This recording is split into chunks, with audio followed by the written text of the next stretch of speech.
Tape Never Lies Network. The tape never lies. Tape never lies. Starts now. The tape never lies. Draft Dr. Phil and the smartest man. Keeping it 100. Keep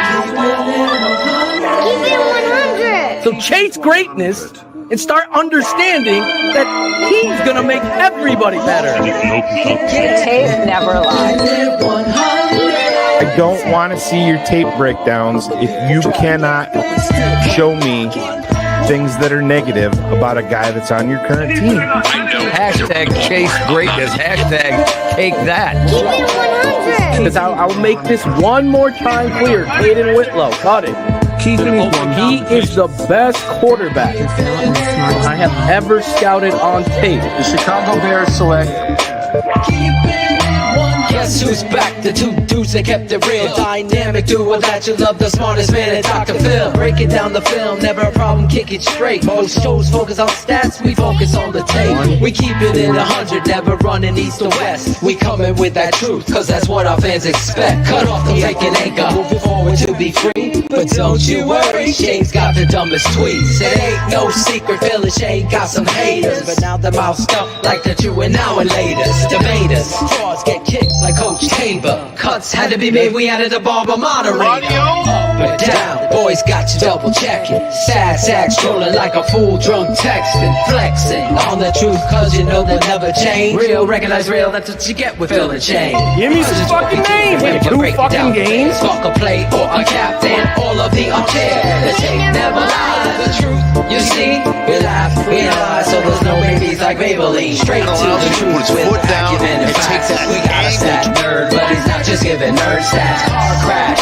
big impact like trip sat. Every Wednesday night you got the smartest man Phil back. Now we know you're smiling like a fat kid with fun dip. We're back better than ever and we're keeping it 100. Keep it 100. Draft Dr. Phil and the smartest Keeping it man. 100. Keeping it 100. Keeping it 100. Draft Dr. Phil and the smartest man. Keeping it 100. Keeping it 100. Draft Dr. Phil and the smartest Keep it 100. Keeping it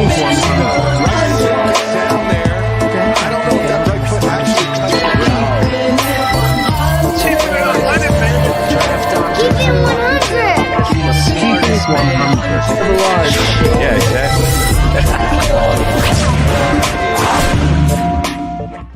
Yo, what is good, TTNL family? It is Wednesday night, and I'm watching the best bear show on the planet, the Tape Never Lies Network. It's Packers week.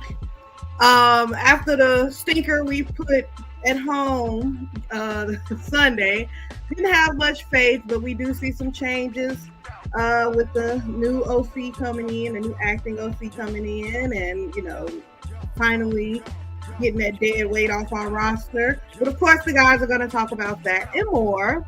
So without further ado, let me bring in the guys that you really came to see, Mr. Shane, smartest man Mark, Hey, and Mr. Draft Dr. Phil.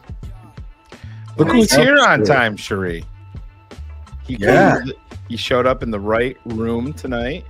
Proud of him. I thought I was in the wrong room. Me At one too. Looks a little bit different in the production studios when you're entering now. A little more wordy. little wordy, A little more wordy. Yeah. little wordy, little birdie. Little birdie. Little birdie. Is that serious or not serious? We'll have to play that at some point. Well, they took accountability, Shane. It only took them. Yeah, I mean, why do it while Shane is still in Chicago, right? Right. Like any smart, rational organization would do. But they waited, and yeah. They needed an additional 24 hours to make a decision. Yeah. He had to go back sure and assess it all, Sherry. Well, you know what the funniest part of that whole thing was when when Flus was talking about the situation, he goes, we're going to look at this week only, but there is What was evidence. this week only? Talking about, this game, just this game. And then he's like, but there That same is thing. evidence throughout the season that we have played good football at points. You know what? You're going to concentrate on this week only, but then you're going to go back and look when you did. No, there's no consistency, asshole. And you should be packing your shit just like Shane Waldron is. Plain and simple. He should have been fired 100%. Obviously, I was on with Adam Rank. He asked me, I was like, it should have been fired. I mean, it should have happened last year.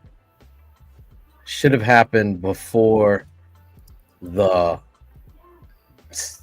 draft. Yeah. Yeah, we said it. Black Monday, as they call it in the NFL, the first Monday after the regular season. Yep. Should have been done that. You knew where you were. You knew the direction you were going. And it's not just a Caleb thing. If it was a Jaden thing, if it was a Drake May thing, if it was a J.J. McCarthy thing, any of those guys, you were moving on from the previous quarterback no matter what. We know that now.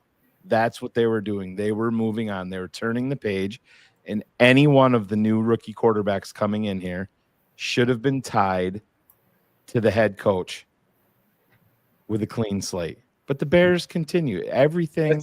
Let's go back. Yeah. I produced the evidence. They asked me, Adam asked me, does Ryan Poles deserve blame? We know Shane was talking about this last week leading up to Green Bay. I've been talking about it. This network stands, you could say whatever the frig you want.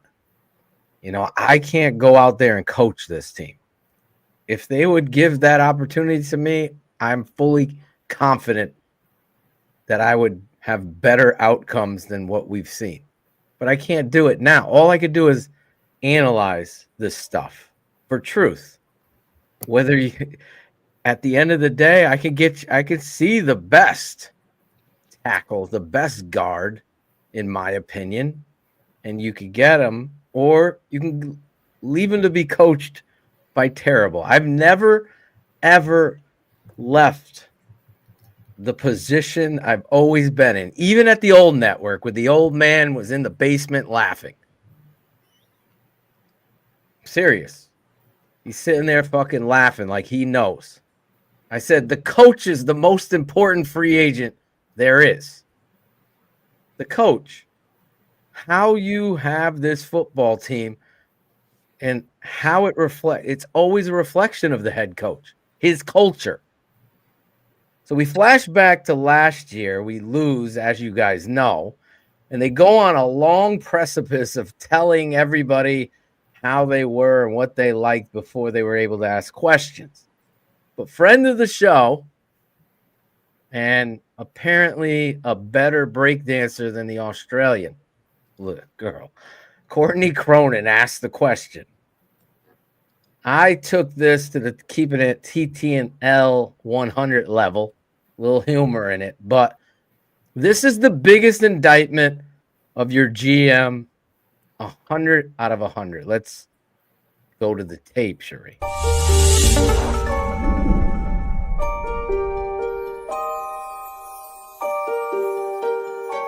Changes to the staff and moving on from several offensive coaches. This team has 10 wins in 2 years. And I apologize for the awkward nature of this question. What made you want to stay with Matt Eberflus and knowing that that's the direction you want to go at head coach? Yeah, everything I talked about in the beginning, just in terms of his leadership and stability.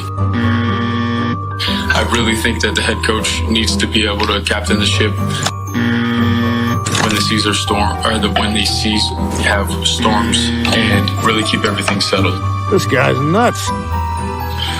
When you go through hard times and he can keep everyone together,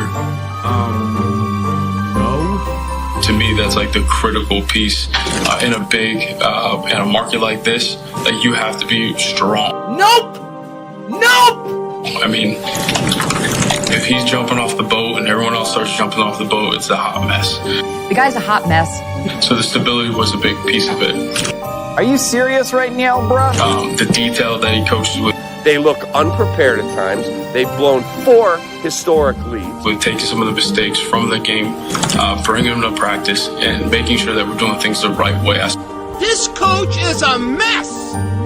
Questo coach è un pazzo. It's a lot of progress in that. There's a reason why we went from 3 to 7 wins. Are you kidding me? The player aspect of it is important, but also the detail.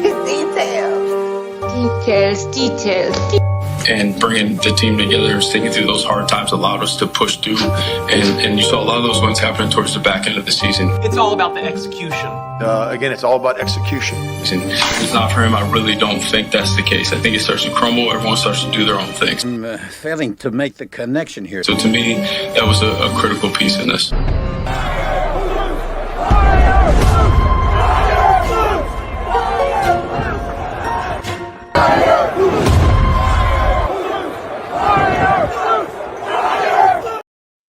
There it is. And there you have it.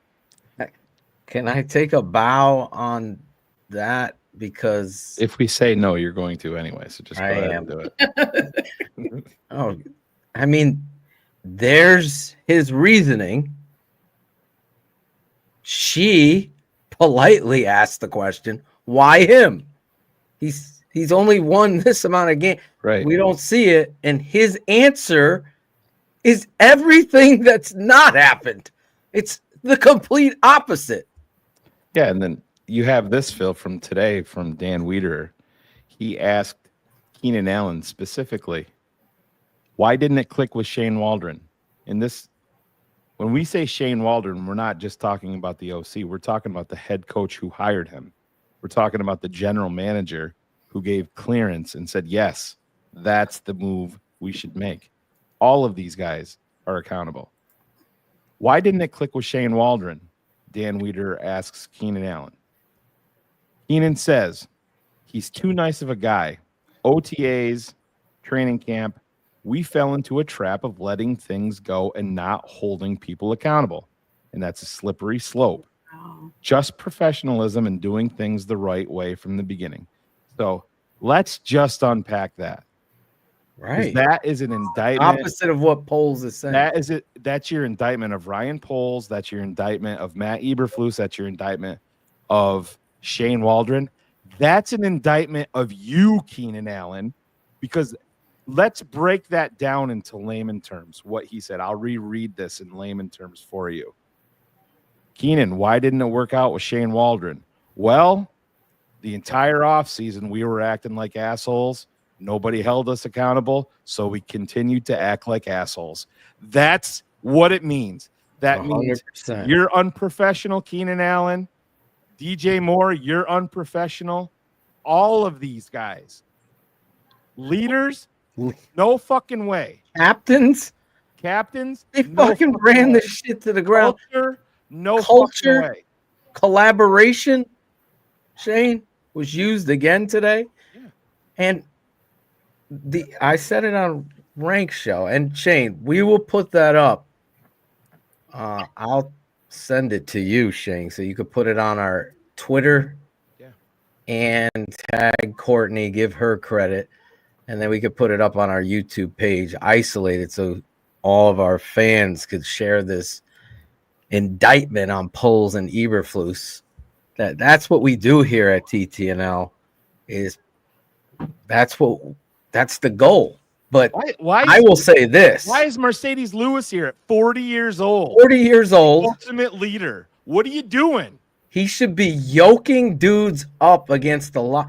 Your coach is so soft. Like I told Adam, I've been around this game. The tape doesn't lie. It never does.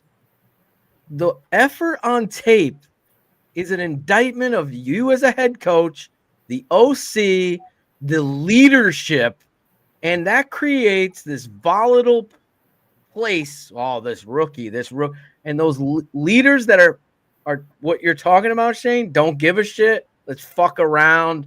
Let's play this fucking game. Let's do this. This is what, well, he's letting us. Let's keep doing it. Like the substitute teacher is there in the class. That then separates the rookie. I remember Chris Zorich talking about walking into the locker room for Packer week, and he's all amped up because he knows he grew up in the city. He knows the importance of it, and he's looking around, and some of these dudes don't even give a fuck. And it was a wake-up call for him, but it really reflected on Wannstedt. and the head fucking coach not making football and how you lead a priority. And it's fucking a disgrace on so many levels that these things are coming out. Yeah, DJ Moore, and I'm paraphrasing Cherie. Yeah, I can hustle more. I could be hustling. What? Like, bro, how is a young quarterback going to be successful? Down in and down out is football.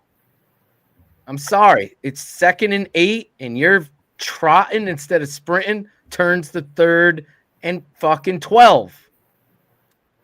That's what it is. So are you getting a fair assessment? When dudes that I know are calling out veteran wide receiver DJ Moore and a veteran receiver in Keenan Allen, saying how much they're dogging it, and it's pathetic what they're doing, that your rookie, your tight end, doesn't know a fucking choice route, then there's problems. Whether it be coaching or their effort, all of it falls under coaching.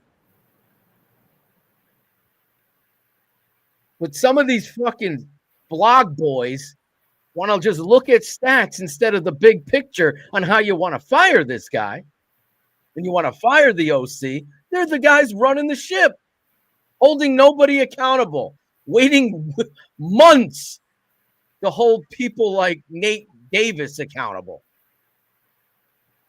Well, we're going to see a lot this weekend versus the Green Bay Packers. If anything is changed at all, that's going to be the fucking statement. If you see Keenan if you see his reps go way down and Rome's go way up, then maybe there's a little bit of light for you to focus on and hope that you can find your way out of this fucking shitty hole that we're all in right now. But all of this, Phil, it's fucking the same thing over and over and over and over and over again. And they all lie. They're all full of shit. And Cherie, you and I were at the game, and I don't know, I was in a bad fucking mood before the game even fucking started. I was pissed because I was watching these guys. Phil, I texted you, and I'm like, they're fucking done, dude. He's texting me before the game. Guys are you're on a losing around, streak. You're losing to fucking teams. They're fucking dancing, not taking anything serious in fucking warm-ups. And I understand. I'm not asking you to go 110% in warm-ups. It's not a fucking football team. You want to see some semblance of we got to buckle the fuck down. We're better than the Patriots. That's the fucking mindset. It's not cutting your route short in warm-ups and not even trying to catch the football and then fucking dapping up a guy and dancing in the fucking end zone for 45 seconds. I said to Riley, I'm like, it's over before it started. I can already tell you. And you could see it. The only turnaround that I thought maybe, and Cherie, you were there again, was the TJ Edwards interception. The crowd, they wanted something to grasp onto. The fucking halftime show, they were louder. Or the military lineup, they were louder for that than at any point in the game. And God bless our troops and everything that they've done. And I'm not saying that they shouldn't be, but this is an NFL football game where people should be going crazy. My son, this was his first game ever in Soldier Field, and he was bored because of the product that he was seeing on the field. I was pissed. I was legitimately pissed off. You could see it. I'm talking about DJ Moore. I'm talking about Tremaine Edmonds. I'm talking about Javon Dexter. I'm talking about Caleb Williams. I'm talking about DeAndre Swift. Every one of these fucking guys, every fucking one of them. It's a reflection of the head coach. People, listen, you could say what you want, and I know we'll have Chris Foster, I see him already. Copy paste will say the same thing and focus all his blame on a rookie quarterback. And Chris, go to football school, play, learn, and put on some pads and learn it because you clearly don't. Chris, it's not the fucking fans' fault. There's It's I'm not gonna that. blame you're gonna blame my 13-year-old son for wanting to be in Soldier Field for the first fucking time. That's just surface level nonsense. He's blaming Caleb Williams for all of this too. Well, He's generation. He should overcome all of this. Yeah, he should is going to be a book, Shane. He's played 9 fucking games. Listen, there's going to be a book about how negligent this franchise goes back is. to the whole EJ conversation that we had on BHL. Chris wasn't in the chat room after London. Right. But Chris is sitting on his couch and is like, oh, shit, I'm going to show up now this fits exactly what I want. I'm going to go at Phil and Shane. But Chris probably still wants whoever was here before, right, going into year 5 because he's going to figure it out. But he's going to give Caleb Williams 9 games. That's fine, Chris. I'm sure you're an amazing person away from. No, he's about to get bumped out because I'm seeing some of the stuff he's been posting. And fuck you, Chris. Your wife's a cunt, and so is your mother. How's that? Well, you gotta understand. It starts, and I said it again on Adam's show. Shit rolls downhill. It just does. And the blog boys, they don't understand how imperative. They just laughed because, and I'll say this honestly, this is what the show is, keeping it 100. Shane knows, and my wife know, and my dad know how many opportunities to coach that I've gotten over the last 8 years, whether it be major college program, high school, or NFL opportunities that I've had to turn down to care and understand about raising twin boys and deal with all the family shit that I've had to deal with and turn down these jobs. That football is my life.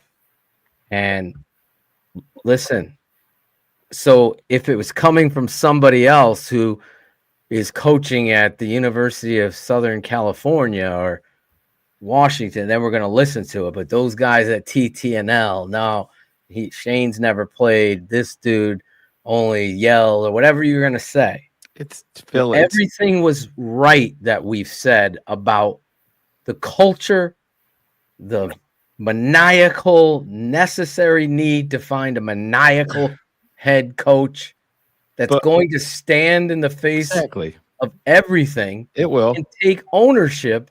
But we know what's going on. We know how this plays out, and guys like Chris and the 100 trolls after them, they want to play both sides of the fucking fence. We're Bears fans. We're going to root for the guy in the jersey, no matter what, and then they're gonna instigate on stuff like I don't give a fuck if Caleb Williams doesn't fucking work out. Guess what? Guess where TTNL is going? The They're next live guy. every fucking week.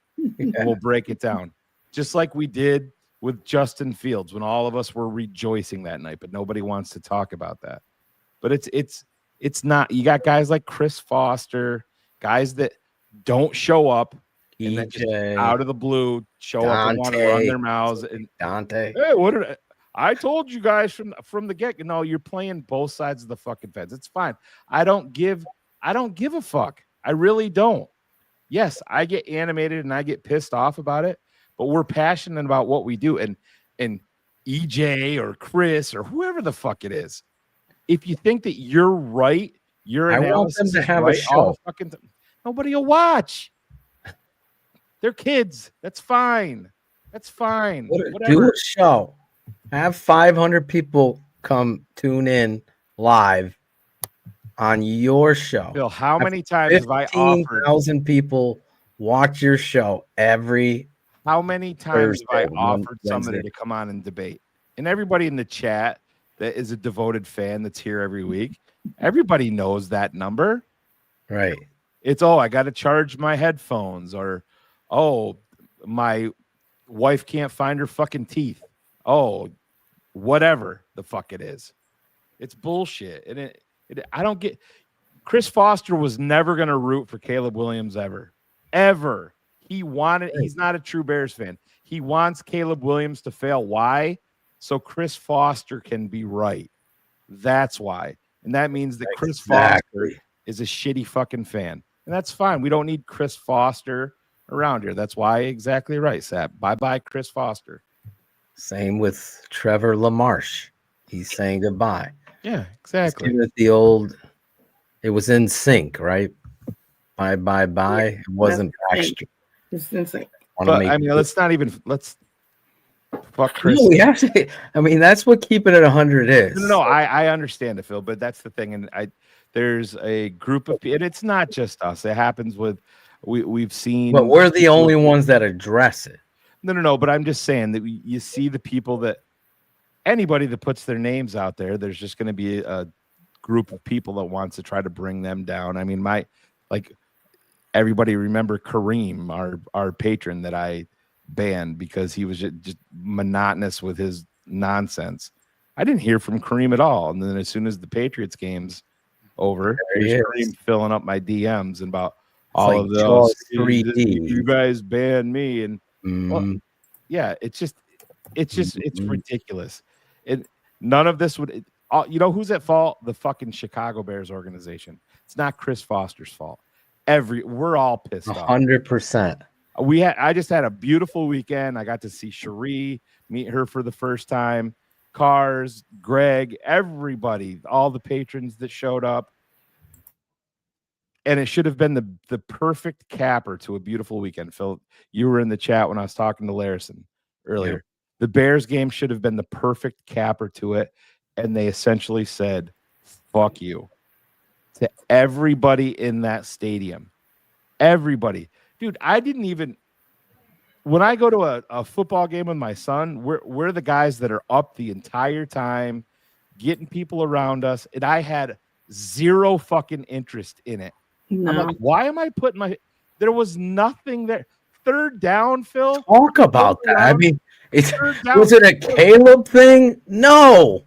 But third down, was the fucking culture out there. We can tell you, third down when you should be going fucking nuts. People are staring at their phones. No one cares. Looking at the weather report, saying, "Holy fuck, it's cold up here." You know what I mean? From the wind, it's like, oh shit.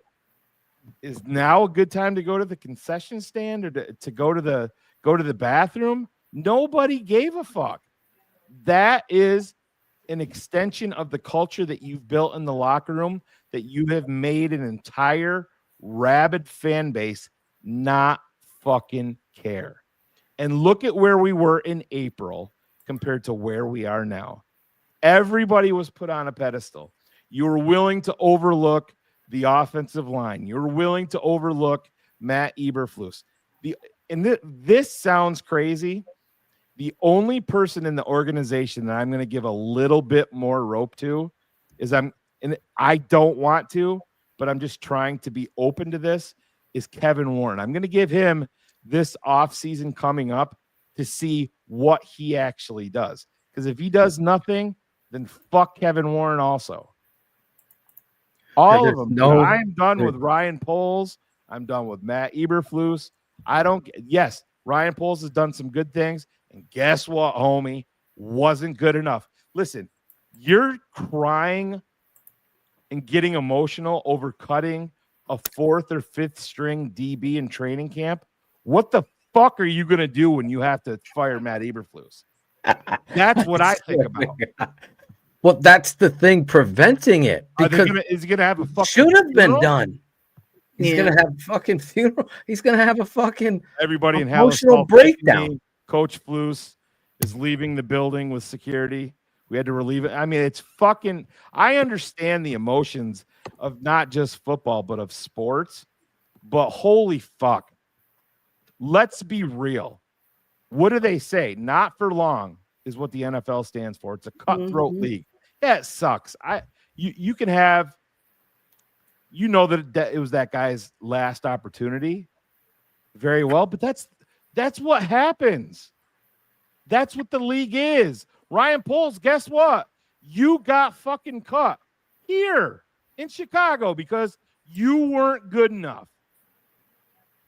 This fan base deserves better. Phil's been right from fucking Jump Street, and Phil takes more bullets than any of us combined for his takes. And he's been right on the fucking coach, on the offensive line coach, on the OC. Matt Nagy's coach of the year, Phil. You don't know what the fuck you're talking about. And it meant nothing. Chris Morgan, he's doing good with Darnell Wright, Phil. You got to get Tevin Jenkins is a fucking animal. Cherie, when Tevin Jenkins hurt his ankle, did it not look like somebody from the fucking tower shot him with a sniper rifle? It was the craziest shit ever. Then they went to commercial, and he gets up, and he goes back down, and he's rolling. He gets up, and he goes back. I'm like, did somebody legitimately shoot this dude? Or is he selling all of this to the 50,000 people in the stands that I'm hurt? That's why I'm saying I'm done with Tevin. I'm done. I'm done with everybody to the left of Darnell Wright. And Darnell Wright has regressed in year 2. He's got moments of dominance. Every offensive lineman has regressed under Chris Morgan. Listen, the staple of this, there's a lot of history to this network. There's a lot of pride and passion. And when you have that, you have an undeniable force that will own their L's and recognize their W's.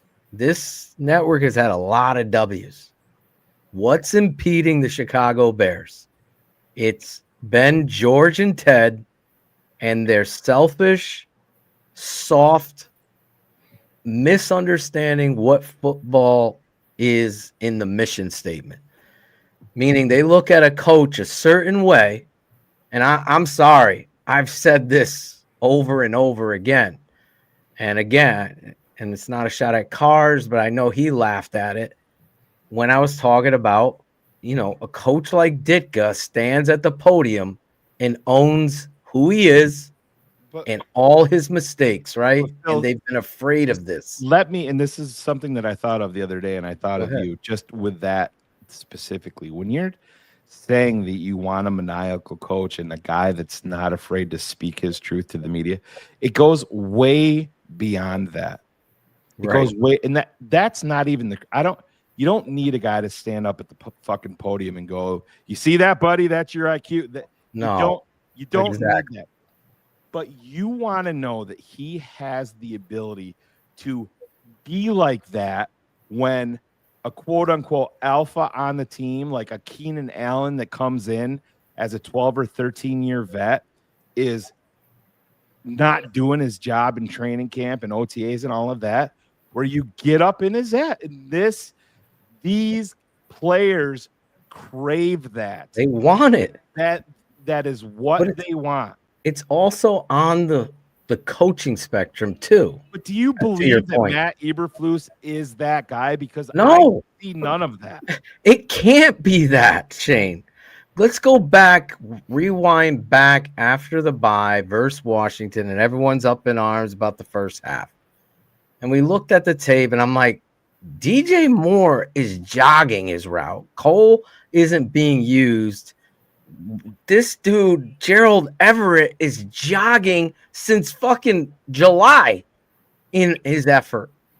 All of this is under the umbrella of you, the head coach, the team, and how it moves. So you directly talk to the OC.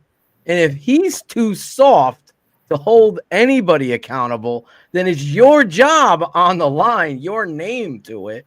Then you need to do it as the head coach. But they are so compartmentalized in their thinking. Well, I have defense. I have this. I don't want to say anything bad. What was his statement? Oh, I feel good. Everyone in there's together. Yeah, we have each other. We have each other. What is this? A fucking yoga event? With a bunch of yogis out there? We're gonna do this? This is the stupidity right here that we're referring to, and I don't know who the fuck Bear is and whatever. It's fine.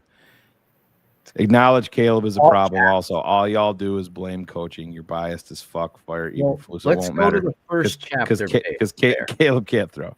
Thank you, Bear. Yes, you're Caleb Williams We clearly started can't throw the football. The real problem first, Bear. Yes. I'm not even gonna give 100% Caleb has better. to fucking be better. But if your functioning in is that he cannot throw the football, then I guarantee you, I'm putting this shit to bed. He's never going to be right for you. I'm putting all this shit to bed. If you think a quarterback who's a rookie can function in dysfunction, the likes that you've seen, firing a fucking OC that should have been fired and never hired. Come on. With all of the misgivings and the injuries on the offensive line, and I could go through 100,000 other things, and I'll show you things later in the show. But the reality is, he's the last thing I'm worried about, but I am worried about it. Because, yes, he has to fucking be better. The fucking lists, though, in the show, Bear, pay the fuck attention. Stop playing like you're the fucking substitute teacher with Allen and DJ Moore. The fucking Keenan Allen and all these guys' lack of effort is affecting everything. And the other thing is, going back to the coach, a maniacal head coach also says, I have 3rd and 2 at the New England 48. Okay? And they are on top of it saying, we are going to run 12 personnel and we are going to get this first down and move the change because we need to score. When the Chicago Bears, and Shane has documented this as the biggest flaw, and I'd argue with him whether it was or not, but it's in the top 3. Eberflus' ability to coach situationally is the worst. And it continues to be that way. Against New England. Did it 5 times against right New England. before half. It was 100%. The fucking delay that I texted you on. Remember when he ran the delay right before Delayed half? draw. Yeah. The fucking On entire first down that was. There was like a lady like 5 rows down from us, an older lady. And she's fucking jumping up and screaming. What the fuck are you doing? She's a better OC, probably. Yeah, Is the that chick Barb played Graham? Like 4 rounds of bingo before the fucking game, and she knows it. And we had no timeouts, by the way. I know. You don't have to tell me. I'm sitting there watching. I'm like, and anybody defending, like the coach needs to be fired. Like maniacal is 3rd and 2. We got 2 plays here to get a fucking first down.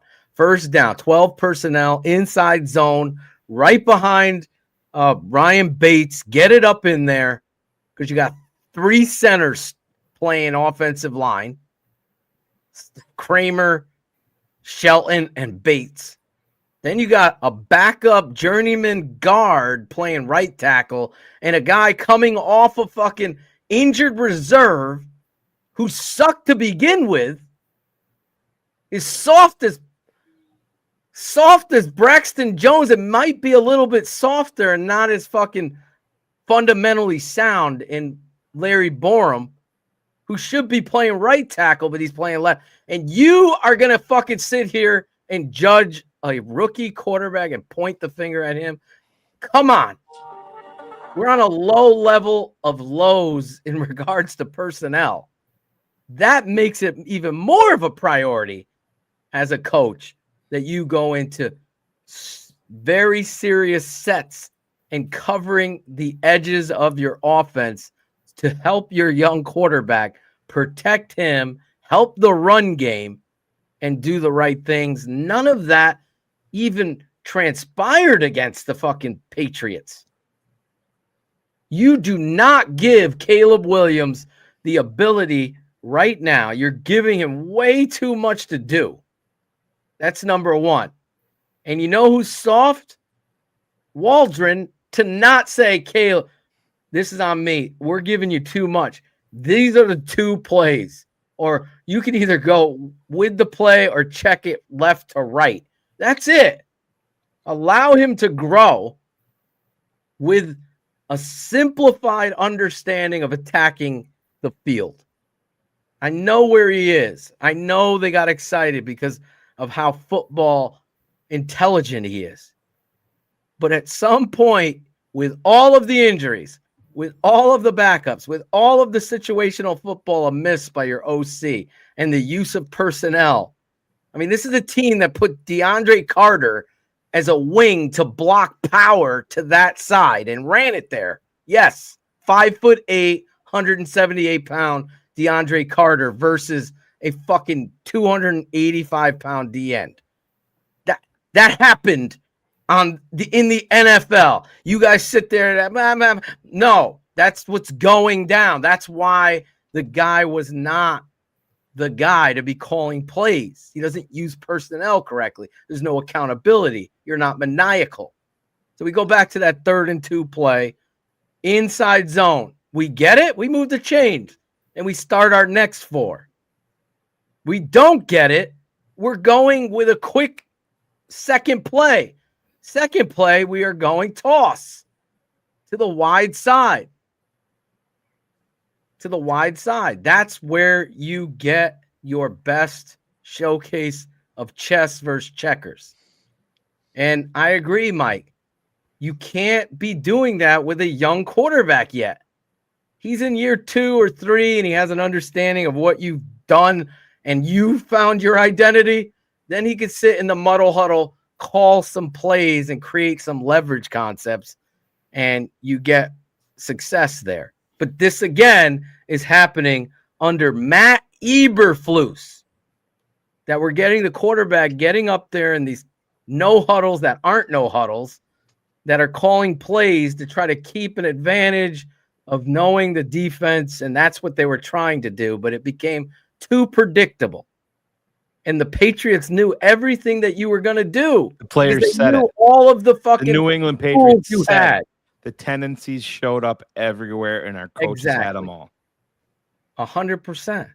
And that's why, listen, there is a glimmer of hope with the way Thomas Brown spoke today, being accountable, being a real. But again, when Matt Eberflus first, I did not want Matt Eberflus. Everyone knows that on the network. I wasn't going to pretend that I think this guy could be a head coach. But after his initial presser, I liked a lot of the things that he was saying. But fool me once, any coach in their first shot, you better live by the word that you are talking about. We'll see about Thomas Brown. Hopefully he goes to that level and these players are held accountable, because even back all the way through, like, I don't give a fuck about a superstar or whatever. If you're not giving effort, you get the next guy in to hurt that person's ego. It's a manipulative mental game where these machismo fuckers that have gotten everything handed to them their whole life, most of them, go out there and they start taking shit for granted. It's time for you to set the tone of you're not going to take this shit for granted. You're not hustling. You're not giving this team your best effort. You're not going to be out there playing no matter who you are. And that's including the quarterback. It goes all the way across the board. It's got to be a one line. This is where I am. I'm a hard-ass piece of shit to you guys. But once you get to the level that you know I expect from you, I'm the nicest guy, and I will joke around, and I will be so able to praise you. But if you aren't giving that effort, you can't just go to the next, oh, we fucked up that play. Let's go to the next. No! Run it again! Run it again! What are you doing right here? You want to see me? The last time we got that, we got QB draw on second and third down.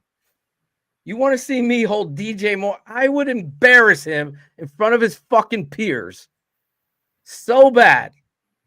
It would never happen again because I think DJ Moore is a very good football player. Is he a number one receiver? No. Number one receivers don't do what he did. I don't give a fuck what's called, who's your quarterback. You sprint to get open and you block to the fucking whistle. You've been a disappointment for 5 games. Your effort sucks because you're in the Keenan Allen crew. We're going to fucking laugh, joke it up. And if you think I'm being too hard, then fuck you too. Because here's a player out here, to his credit, admitting, and I'm talking about DJ Moore today, that he hasn't been going and giving his best. So Shane goes and pays whatever he does for fucking airline tickets, ticket to the game, hotel, to watch you fucking go out there and give half-ass? That's the message, Matt Eberflus. That's the one, Poles. You have an opportunity to be 7-2.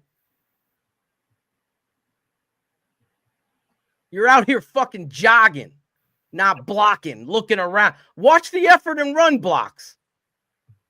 Both receivers.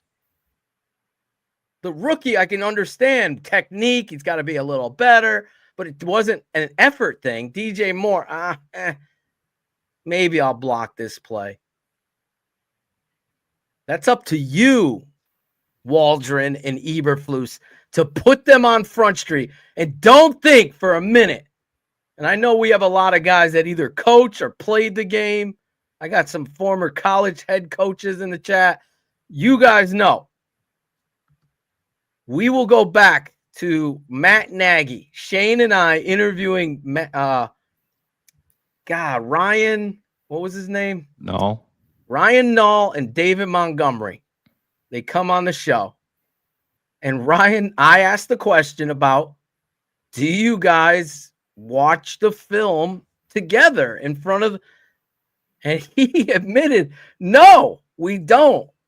The coach does not hold us, and we have asked him.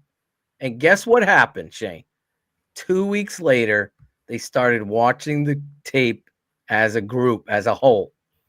So everybody, because there's no better motivator than being in front of your peers and having the coach hold you accountable. And that's the truth. And that's the one motivating factor you have in your pocket, you need to use that each and every time. This coach is doing the same thing. Same thing. He's not holding anybody accountable. And same with the shitty offensive line coach. A run game coordinator. You heard that gave me fucking maybe want to vomit when Thomas Brown says, yeah, and I'll lean on Chris Morgan for the run plays when he won. No, fuck that dude. You call the fucking run plays. It's fucking ridiculous the way this football team is even set up. How many fucking coaches they have? 20, 23? They can't figure out accountability? What are you fucking doing out there? The other thing that was fucking crazy to me is in Caleb's interview, he doesn't even barely know Thomas Brown. Right, yeah. This is the coach on the fucking staff. He's got no voice. He's got none. That is, to me, that is on Caleb and Thomas and Eberflus and 100%. Cole, all of them equally. I don't want to hear that he's. I don't want to hear that he's a 22-year-old kid or about to be 23. I don't give a dude. He's your fucking coach. How have they not? He's your pass game. He is your pass game coordinator. That's just a title of bullshit. No. But I'm saying there. That's an important. No, that's evidence that that's just a title of bullshit. Right. It's nonsense. How do you not know who he is? I want to get the exact verbiage. Maybe Bullets can bring it up tomorrow around 3, or somebody do it now. The exact verbiage that Caleb referred to Thomas Brown. Now, Thomas Brown, standing at the podium was more of a coach and a head coach than our last 5. Justin, you know how we talk about Shane, me and you sitting down with people. Yeah. And you get to know them. Now, Grant, I don't think he was putting on an act whatsoever. 100%. He was not. That was him.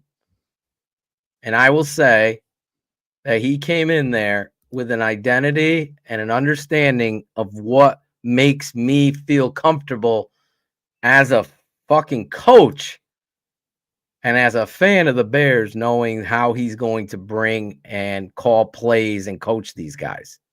Because we're not talking about DJ Moore, Keenan Allen, and DeAndre Swift have been in this league a long time. This should not have happened. This is fucking embarrassing. And it happened under Mr. Ryan Poles' boys' watch. He so brings everything to the field. This is worse than Charles Leno, soft. Hendricks is right here. And I remember that exact quote from Caleb. To me, that's a huge. He knew Thomas Brown's name. Yes. He doesn't know who he is. That's more than enough. I don't know if it's an indictment on him, the coach, Thomas himself, it's an indictment on Waldron or Eberflus. It's an indictment on the culture. Exactly. It's an indictment on the player, all of it. Biggest indictment on the head coach to me. Like, I constantly think if you're a young head coach or a young coach, you always allow your coaches a voice. You always do. They might not say the thing that you want them to say, but you get them to understand who they are. Phil, on this, so this is true. He's going to be calling plays from the booth. What is your, or would you rather be on the field with, so you have direct access to the player? No, I think to me, the booth gives you the better look at what they're giving you.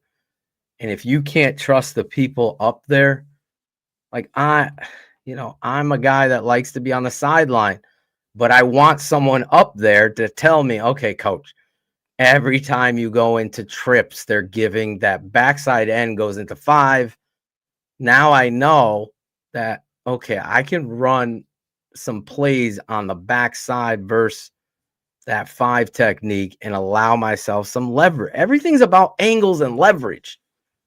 So once you get it, that's where you're hoping. Are they going to this when you go into, I want somebody, but now, especially as he's taking over, and I would guess he's been up there all of this time, he has seen the dysfunction of Shane Waldron. That's a positive. He probably has no voice and is biting his tongue at how stupid Shane Waldron has been. So him being up there and wanting to be up there is a good thing, especially for a young play caller like this. So I was excited about that.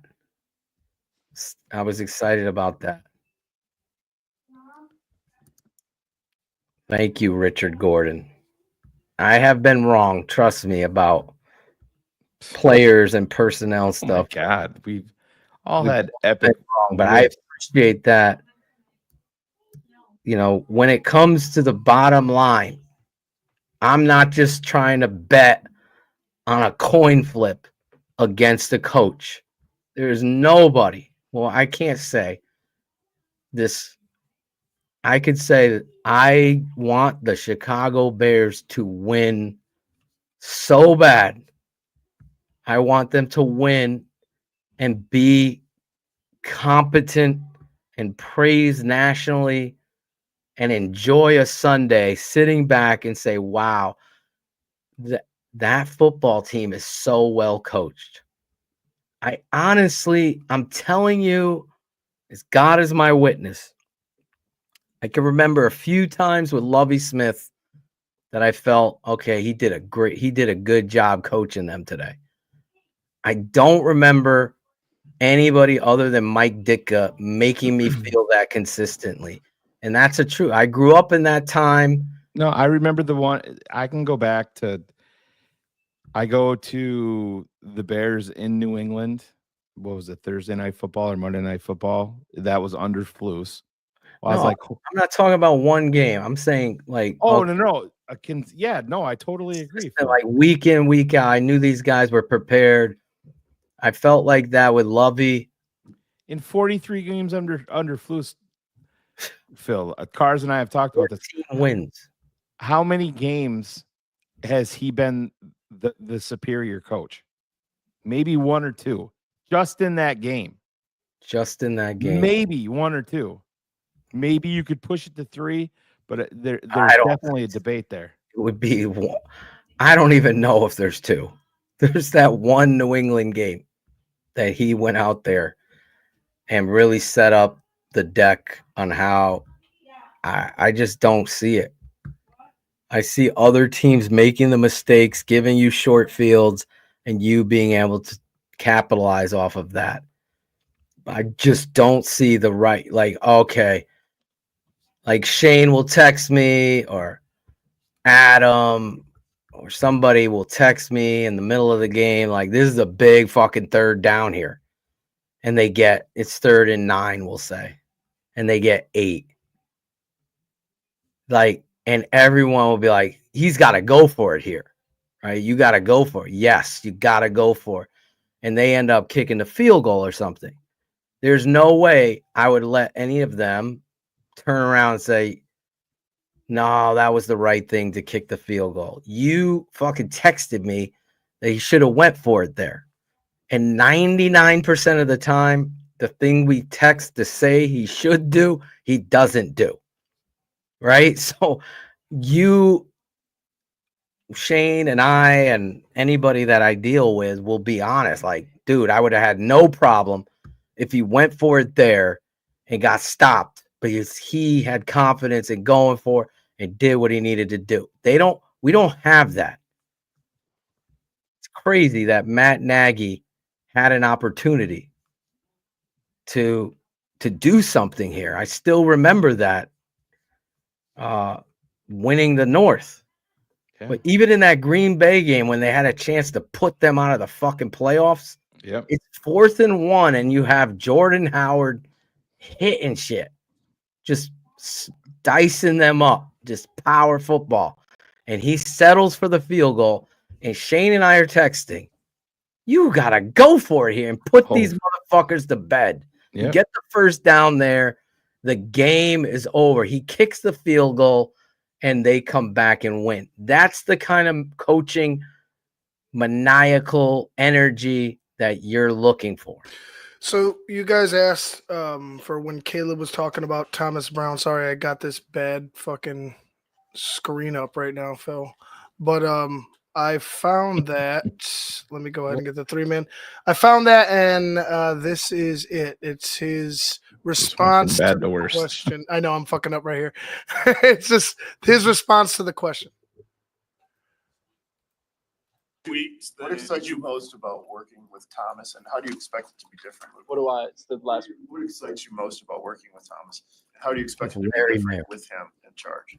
Yeah, I think we'll do a good job of marrying everything up together, making everything look the same, and then from there, you'll get a few easier passes, few extra layups. I think it'll help us in the run game. I think it'll help us in the pass game. Being able to do that, and then I think from there, provides a little bit more explosiveness for us as an offense, and being able to help out the complementary football thing that we really want to attack. Caleb, over the last 3 weeks, it seems like you've been holding the football a little bit longer, processing a little bit slower than you did to start the season. Has there been something that has changed in what you're seeing out there? That you're throwing different things at you that have made it a little bit harder to diagnose what the defenses are doing? No, I think I've done pretty solid at getting the ball in my hands, like you said. I think these past couple of weeks, I've probably been holding a little bit longer than I've want to or expected. I definitely think I can do a better job with that, just being a little bit more keyed in on make sure I handle the details, and then obviously just understanding situational game. I think this past game, I didn't do as good of a job as I wanted to with the situational game, and held the ball, a few times too long. And that stat goes on the offensive lineman and things like that, as if they weren't doing the job. But I took a few sacks on me that I shouldn't have. So I think getting back to getting the ball out of my hands, being decisive is really important, and it needs to start now. Caleb, what has your relationship been like with Thomas so far, and what's kind of your impression? This is the question.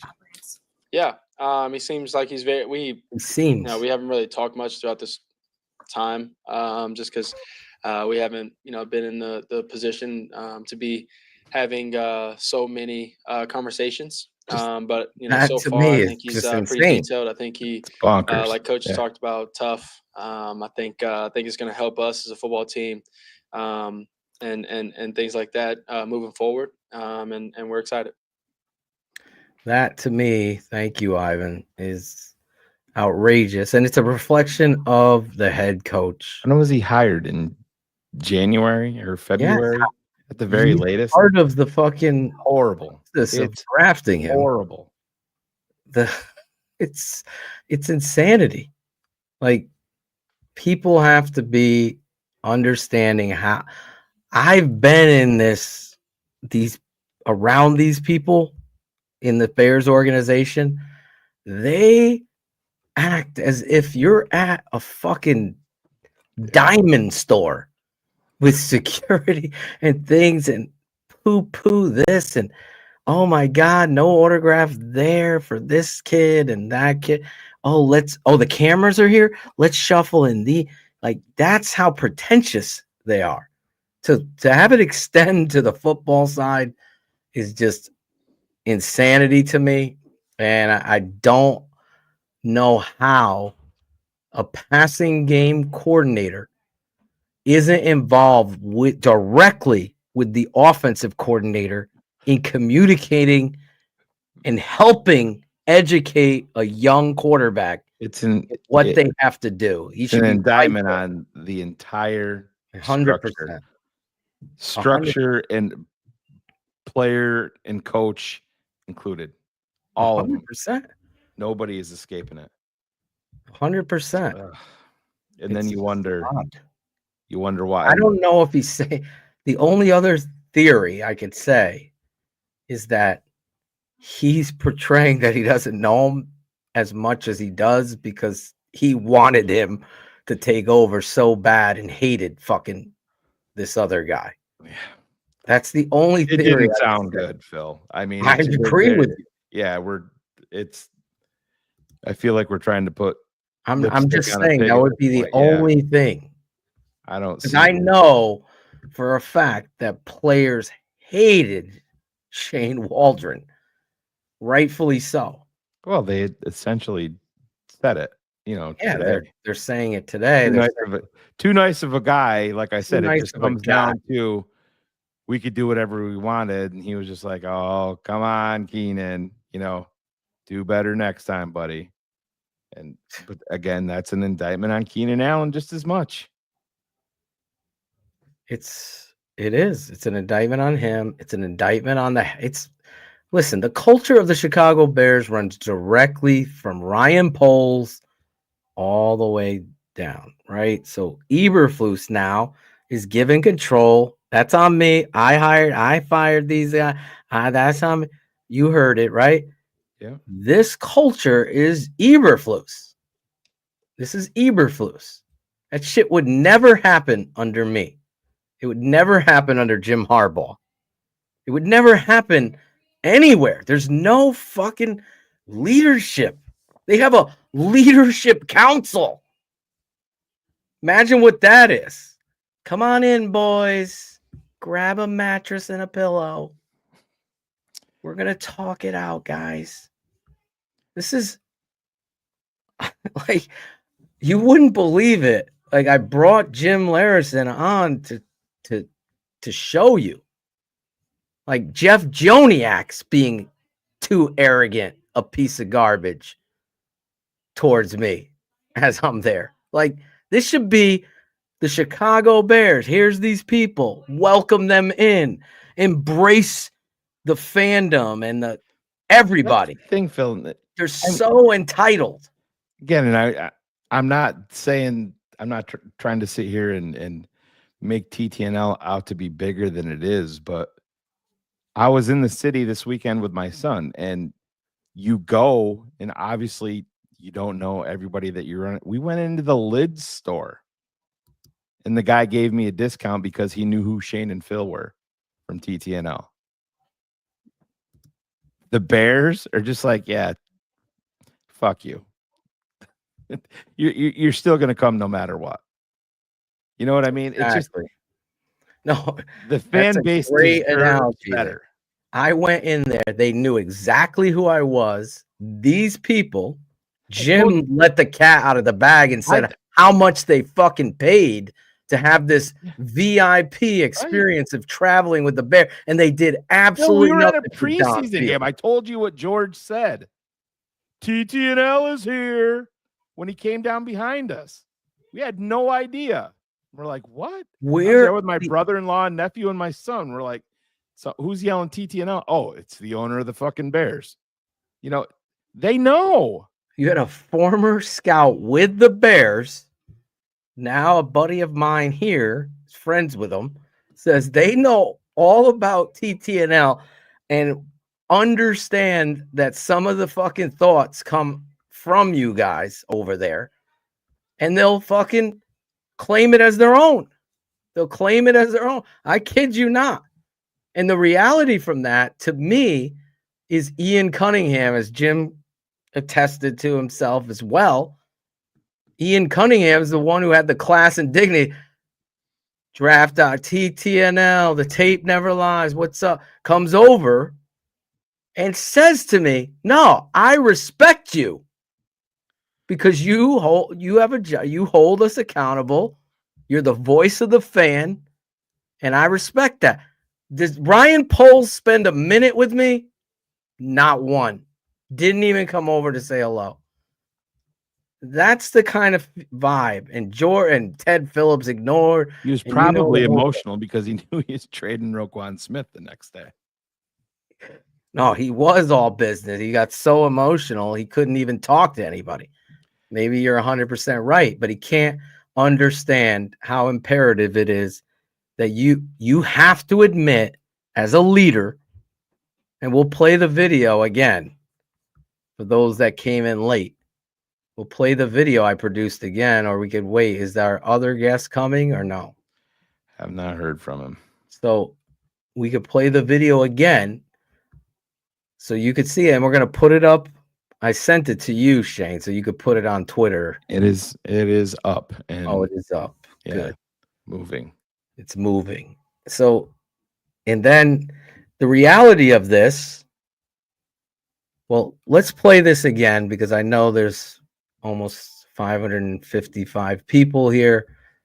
And I want you to see and remember, this is after, as Shane pointed out, Albert Breer and all these people have uncovered all of the timelines now.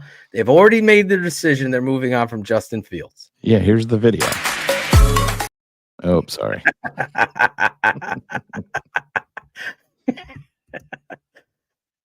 They already made their decision. They're trading Fields and moving on.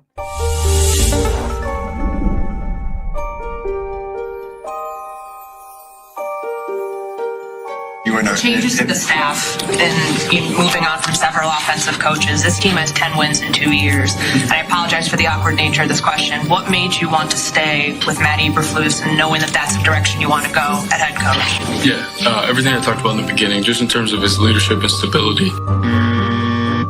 I really think that the head coach needs to be able to captain the ship when the seas are when these seas have storms, and really keep everything settled. This guy's nuts. When you go through hard times and he can keep everyone together, No. to me that's like the critical piece in a big in a market like this. Like, you have to be strong. Nope.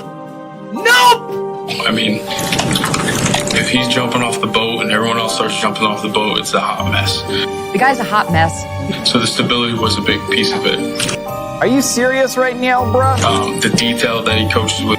They look unprepared at times. They've blown 4 historic leads. With taking some of the mistakes from the game, bringing them to practice, and making sure that we're doing things the right way. This coach is a mess. Questo coach è un pazzo. There's a lot of progress in that. There's a reason why we went from 3 to 7 wins. Are you kidding me? The player aspect of it is important, but also the detail. Details. And bringing the team together and sticking through those hard times allowed us to push through. And you saw a lot of those wins happening towards the back end of the season. It's all about the execution.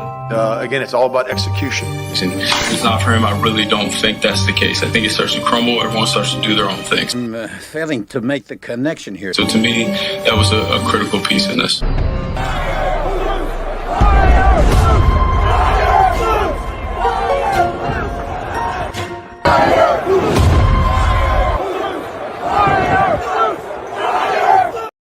The truth hurts sometimes, Shane.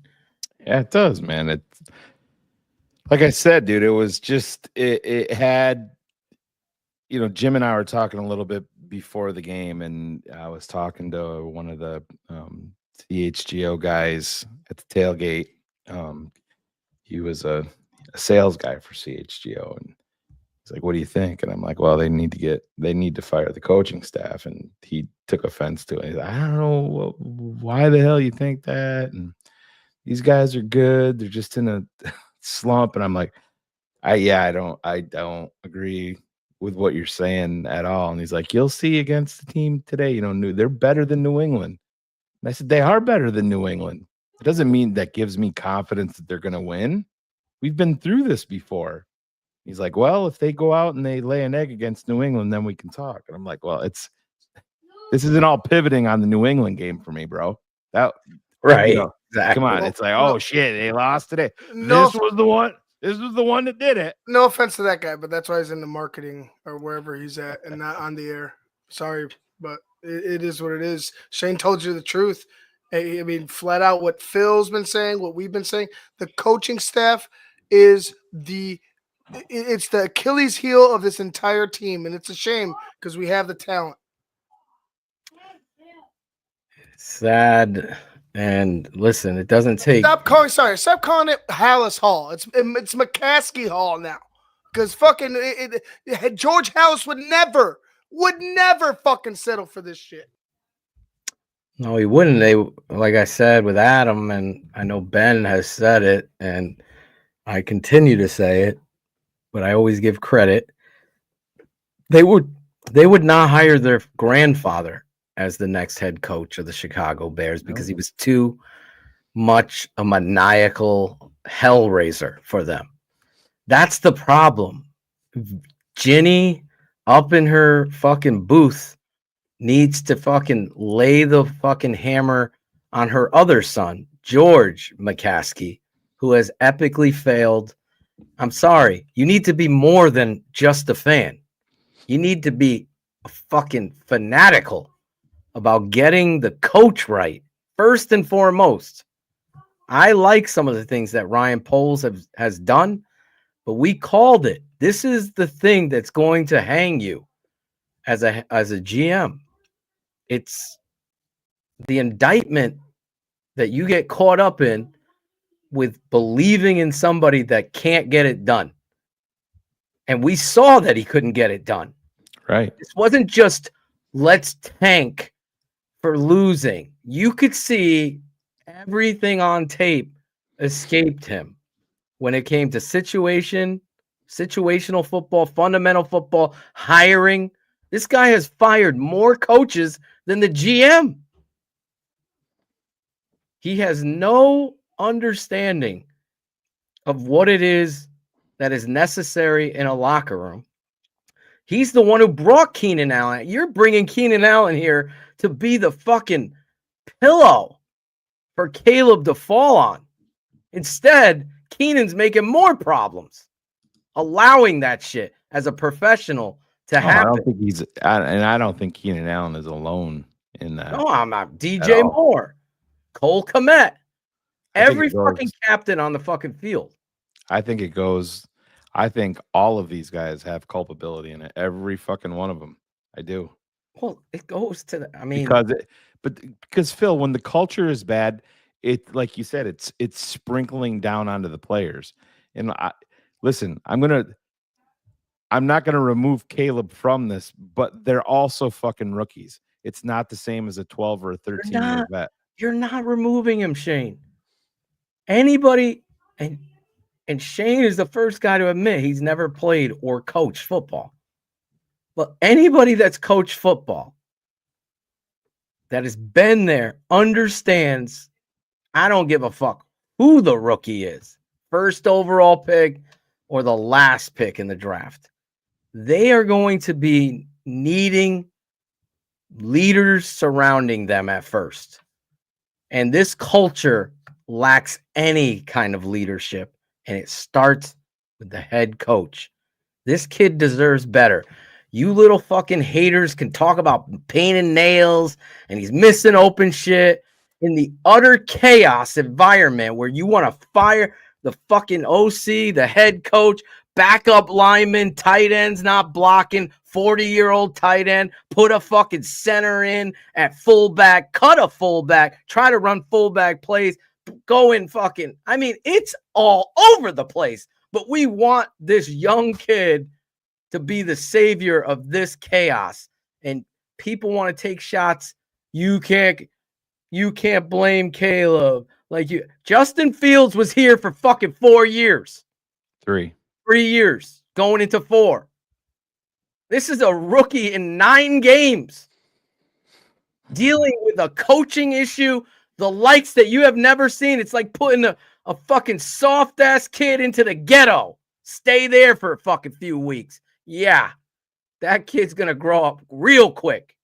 Can't do it like that. It's not how you do it. You got to surround a culture without chaos. You have to fucking do the right thing.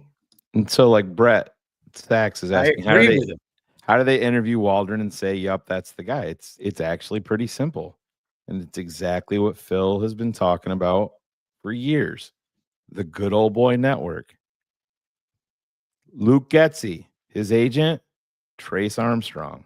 Ryan Poles, his agent, Trace Armstrong. Matt Eberflus, his agent, Trace Armstrong. Shane Waldron, his agent, Trace Armstrong. So do you think that Trace was directly involved in all of this? 100%. And let's not forget, guys, let's back up a little bit. And Trace Armstrong is a power agent, and he would have had to remove himself from his agency. But there was some talk at one point about Trace Armstrong being the president of the Chicago Bears. So who does he have the ear of? The owner. 100%. So is he a de facto president? He's clearly got a lot of pull. I want to know. I know Dante Jones and Lemuel Stinson played with Trace Armstrong. Trace Armstrong, the man, is collecting a fucking check and probably cracking up laughing, getting back at the team that traded him to the Dolphins. I'm dead serious. This is negligence and this is the fucking nepotism of the worst kind. This is the thing. I'm sorry. I think I don't think he's that far, Phil, and I can understand your frustration. I don't think it goes that far, but the fact that you're allowing this collective under the same, under the same guy who has a relationship with the coach, it just goes back to the meddling. You might as well have kept Ted. You might as well have kept Ted. If somebody's going to be meddling in from the outside that doesn't have anything to do with your football team, directly. If that's the case, then we have bigger issues. And George, and I know we want to go Poles, we want to go Poles, Warren, but George, to me, you put yourself out here as the face of this franchise, and ever since you've taken over, it just seems like we've gotten worse and worse and worse, and it's because of your decisions with the guys that you trust and the guys that you consult with that have been taking us down this road. George, Kevin Warren, Ryan Poles, Matt Eberflus, they all have culpability. They all have been wrong. And it needs to change now, because whether you want to blame the coach or you want to blame the GM, George has been the consistent one. George has been the consistent. So he can't just shy away this time either. No, he can't, but you're not, you can scream from the fucking mountaintops and you ain't changing fucking ownership. No, I'm not saying change ownership. Yeah. I'm saying change your fucking attitude. Well, Oh, no, I right. Place of listen, it's all about bringing in them. somebody that makes you uncomfortable. Yeah, That's not afraid. Correct.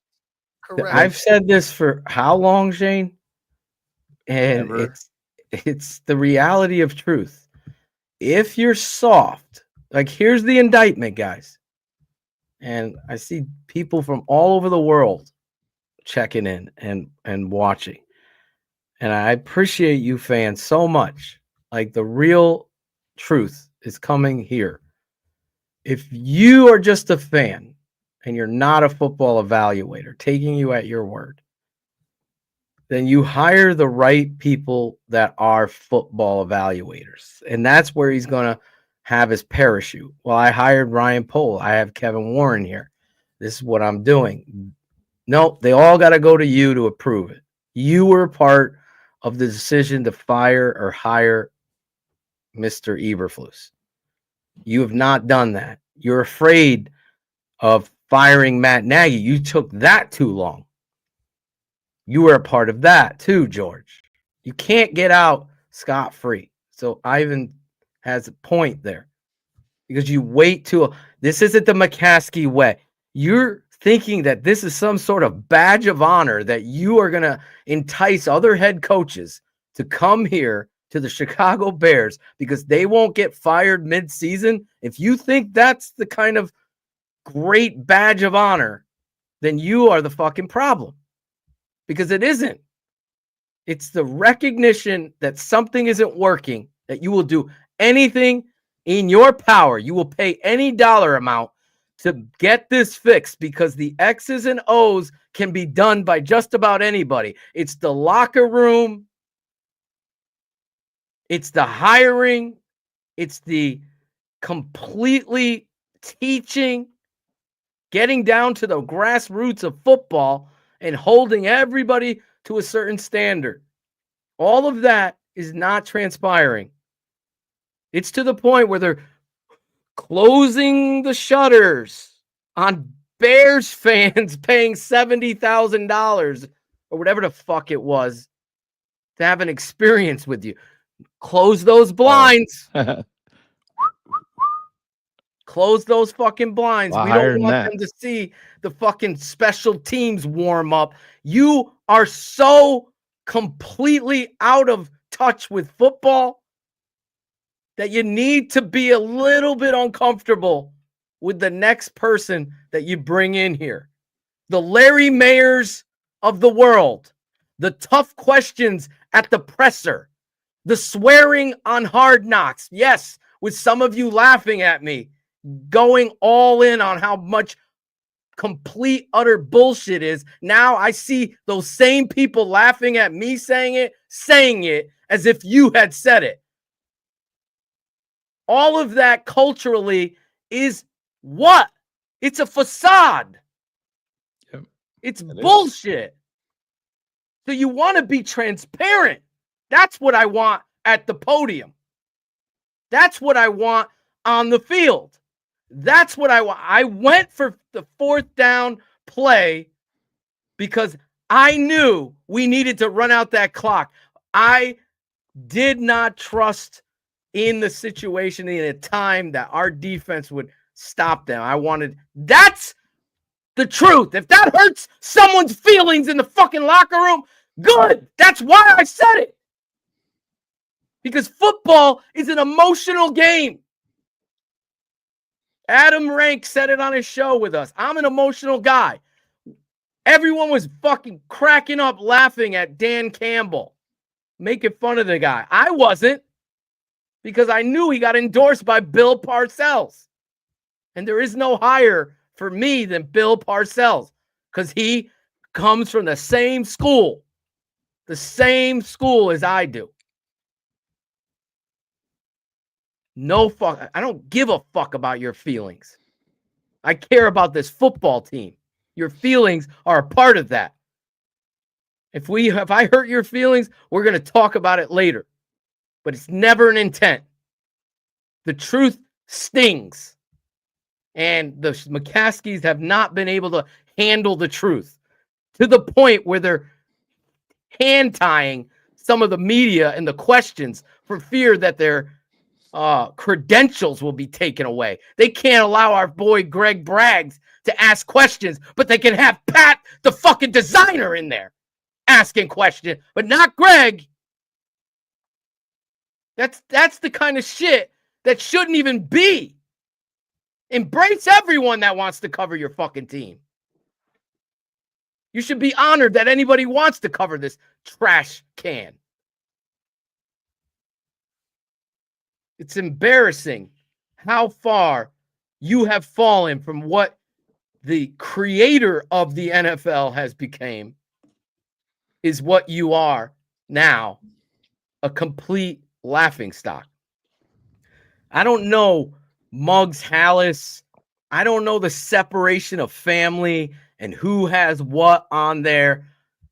I know Virginia should sell the fucking team and the McCaskies need to leave, and somebody that really embraces the energy of winning being the number one thing to get you in the door on your resume is somebody who's a winner. That's what you had at your doorstep.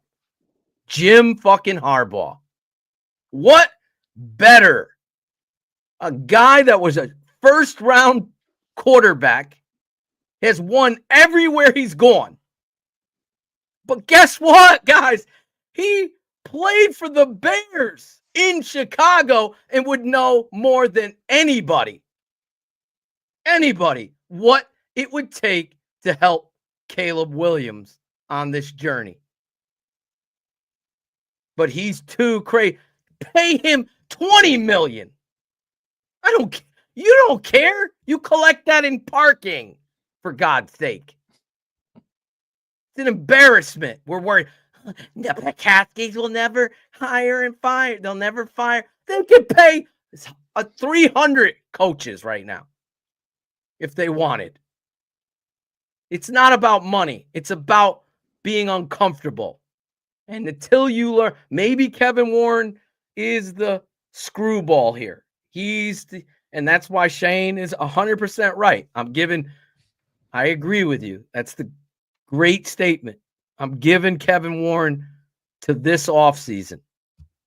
There is zero chance Matt Eberflus is sticking around. Let's just be honest. If you do, there won't be a ticket sold. No. That would be much like the 2021 season. That was what was the catchphrase going into that off-season presser? Regression. No, it wasn't regression. Collaboration. Collaboration. Yeah, collaborative effort. One of that those. Was we have that someplace. That intro, the ding after, we're gonna collaborate. You just knew. You knew what was next. And they've done it again. Yep, they did. A team that has everything. They have the blueprint of what not to do. They created it. Don't do what you've done before. But they did it with Dick Duran. They did it with Lovie Smith. They did it with Mark Trestman.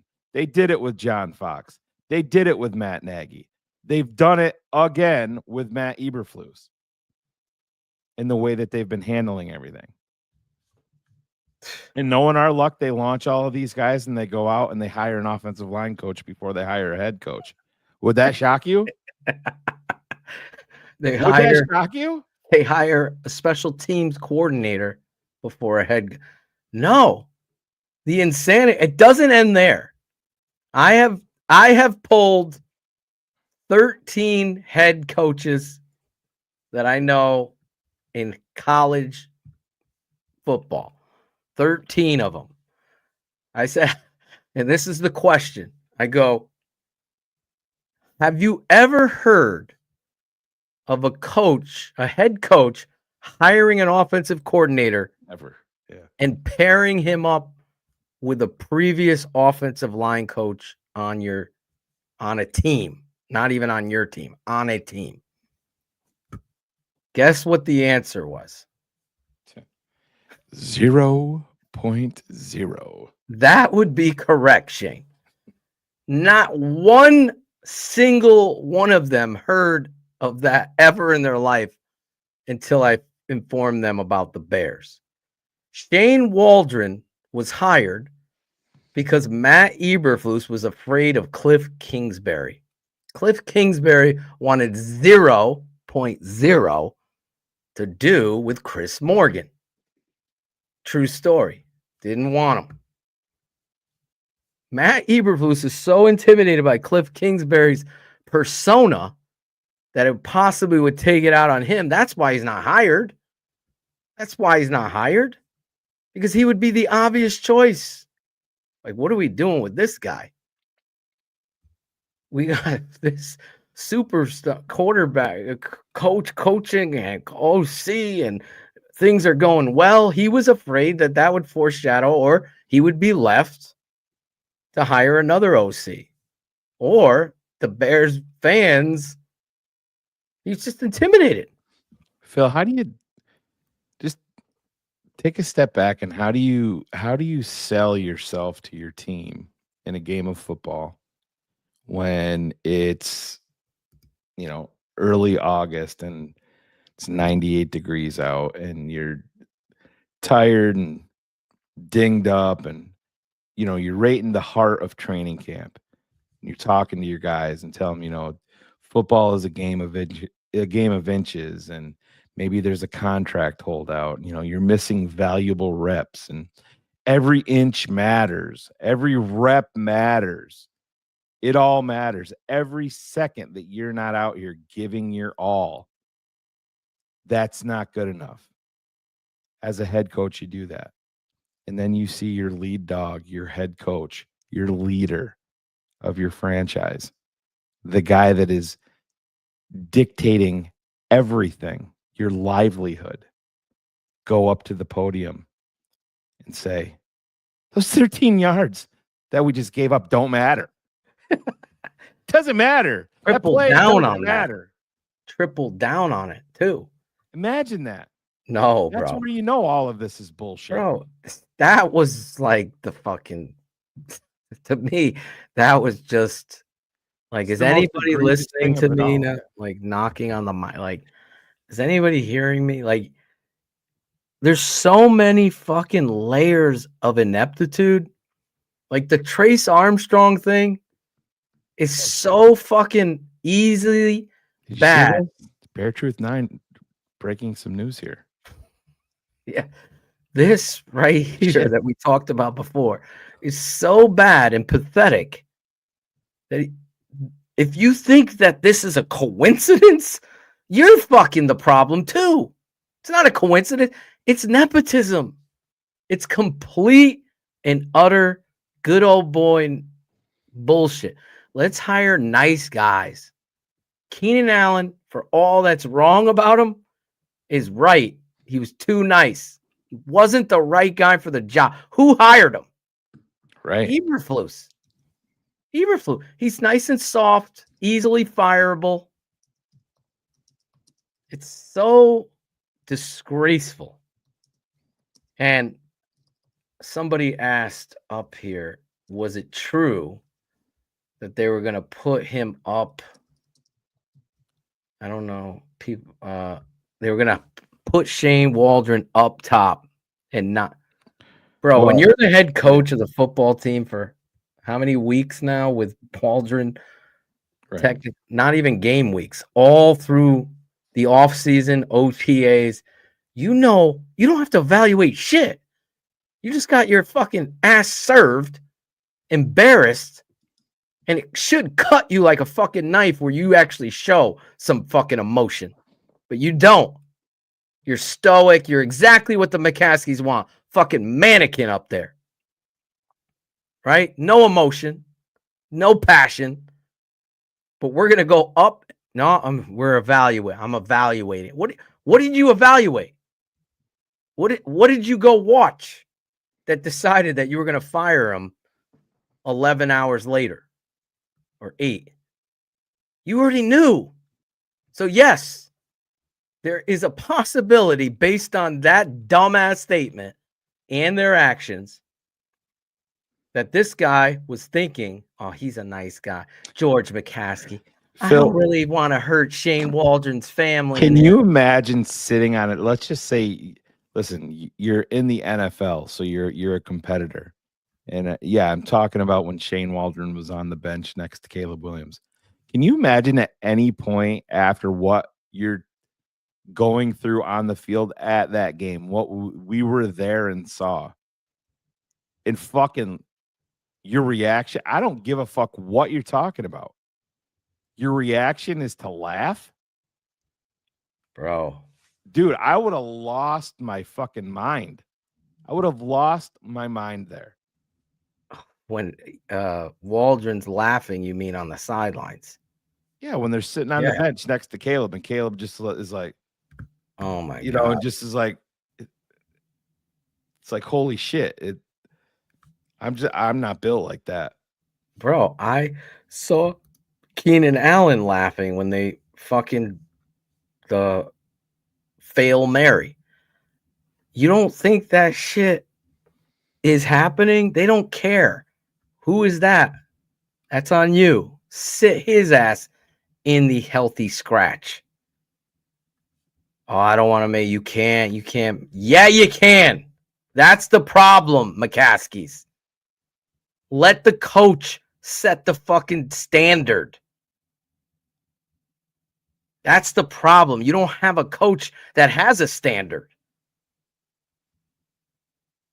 But and again, and we go back to the Washington game and Tyreek Stevenson, and I don't know. I haven't watched the entire TV broadcast of the game yet. Patriots game? Yeah, but did they address why Tyreek was pulled off of the They never did. They never did. Because he was doing the same fucking thing. They never addressed. He was up standing over top of a fucking player, running his mouth, doing his right in front of the fucking coaching staff. So guess what? Message was never sent. Yeah. He threw a hissy fit and left, and you kowtowed to it. Meanwhile, you pointed out what they did in Green Bay for the kid going out as a captain when he shouldn't have been. He gets benched for the whole game. Yeah, that's so Jair Alexander, and then your guy, Romeo Dubs, bounced from practice early. Right. He got benched too. They benched him, but we can't do that in Hallis Hall. Can't do that. Like I said, Phil, when that shit happened, and if I was, let's just say I'm GM, you're my head coach, that shit is handled on the fucking flight. You're the first guy that I'm coming to sit down next to on the flight. If we have, I know you and I, we would have been talking about it in the fucking locker room. But oh my you get God, a little bit of privacy on the plane. You sit down. This is my thoughts. I want your thoughts. We worked it out. Get past it. I would have been. Oh my God! Needing your counsel. Tyreek would have. I want to fucking cut this guy. That's how bad I would have been. Before the wheels hit the ground back at O'Hare or wherever they fly into, he would have known that he was sat down. I said it immediately. You gotta sit him down. Set the precedent.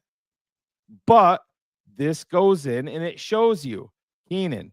Oh yeah, we're getting away of what we should do. Nobody's holding us accountable. That's just more of the same. I mean, I heard people say, guys, we're heading into a big game. Our secondary's banged up. No, the culture that you're building is way more important than the next game. Correct. 100%. 150. But it doesn't make sense. All of these fans don't get we're gonna bench you for 2 series. All these fans and don't. Did Tyreek learn his lesson? No, he did not. He didn't, because there's no accountability. Once the head coach has lost the locker room, which he has, by the way, they don't like him. All of this minutia. The same thing was said, and I told Cap this. Well, I hear that they like him. They're going to tell you that, Cap. They said the same thing about Nagy. Oh, those players are, and Brian all I see Urlacher. on tapes is the opposite. If you go back to the day that Dick Duran was fired, and I know there wasn't, Twitter and all of that shit back then. It's probably in the Chicago Tribune someplace. Brian Urlacher made the comment, I have no interest in playing for another coach. He said that about Dick Duran. Right. And then they all said it about Lovey. And they loved Matt Nagy. Right? Jay Cutler loved John Fox. They love Matt Nagy. Here's Packers safety. Xavier McKinney on DJ Moore. This dude walked out on his QB. I don't think I've ever seen that. You're supposed to be the guy, and you're just walking off the field. You're walking off the field on a rookie quarterback. He isn't buying the injury excuse. I'm not buying DJ Moore's shit. And I am a huge DJ Moore fan. I've lost so much respect for DJ Moore, the fucking laid back, giggling, laughing bullshitter in the back that got paid. And now all of a sudden you're too good to be 100% effort. You could sit your ass on the bench too. Phil, how you are on and off the field matters. And probably me even bringing this up is the wrong thing to do because I'm not going to share the details on it. Okay. But you know what I'm talking about, what I saw in Buffalo in the stands concerning DJ. Oh, yes. Okay. And that's a reflection of everything. And that it's a problem, man. And it's sad. And it's clear you can, and I don't listen, you can say whatever you want, and the people that are against Caleb are going to say this is all about Justin Fields and whatever. Well, DJ, you signed the extension, so guess what, bud? It's on you. You knew who the quarterback was. Mm-hmm. So I don't want to hear that as an excuse because now it's on you. You signed the extension. And I understand these guys are, listen, you can get hurt and whatever, but it is what it is. But you can't tell me that DJ hasn't been up there and been aloof at these pressers.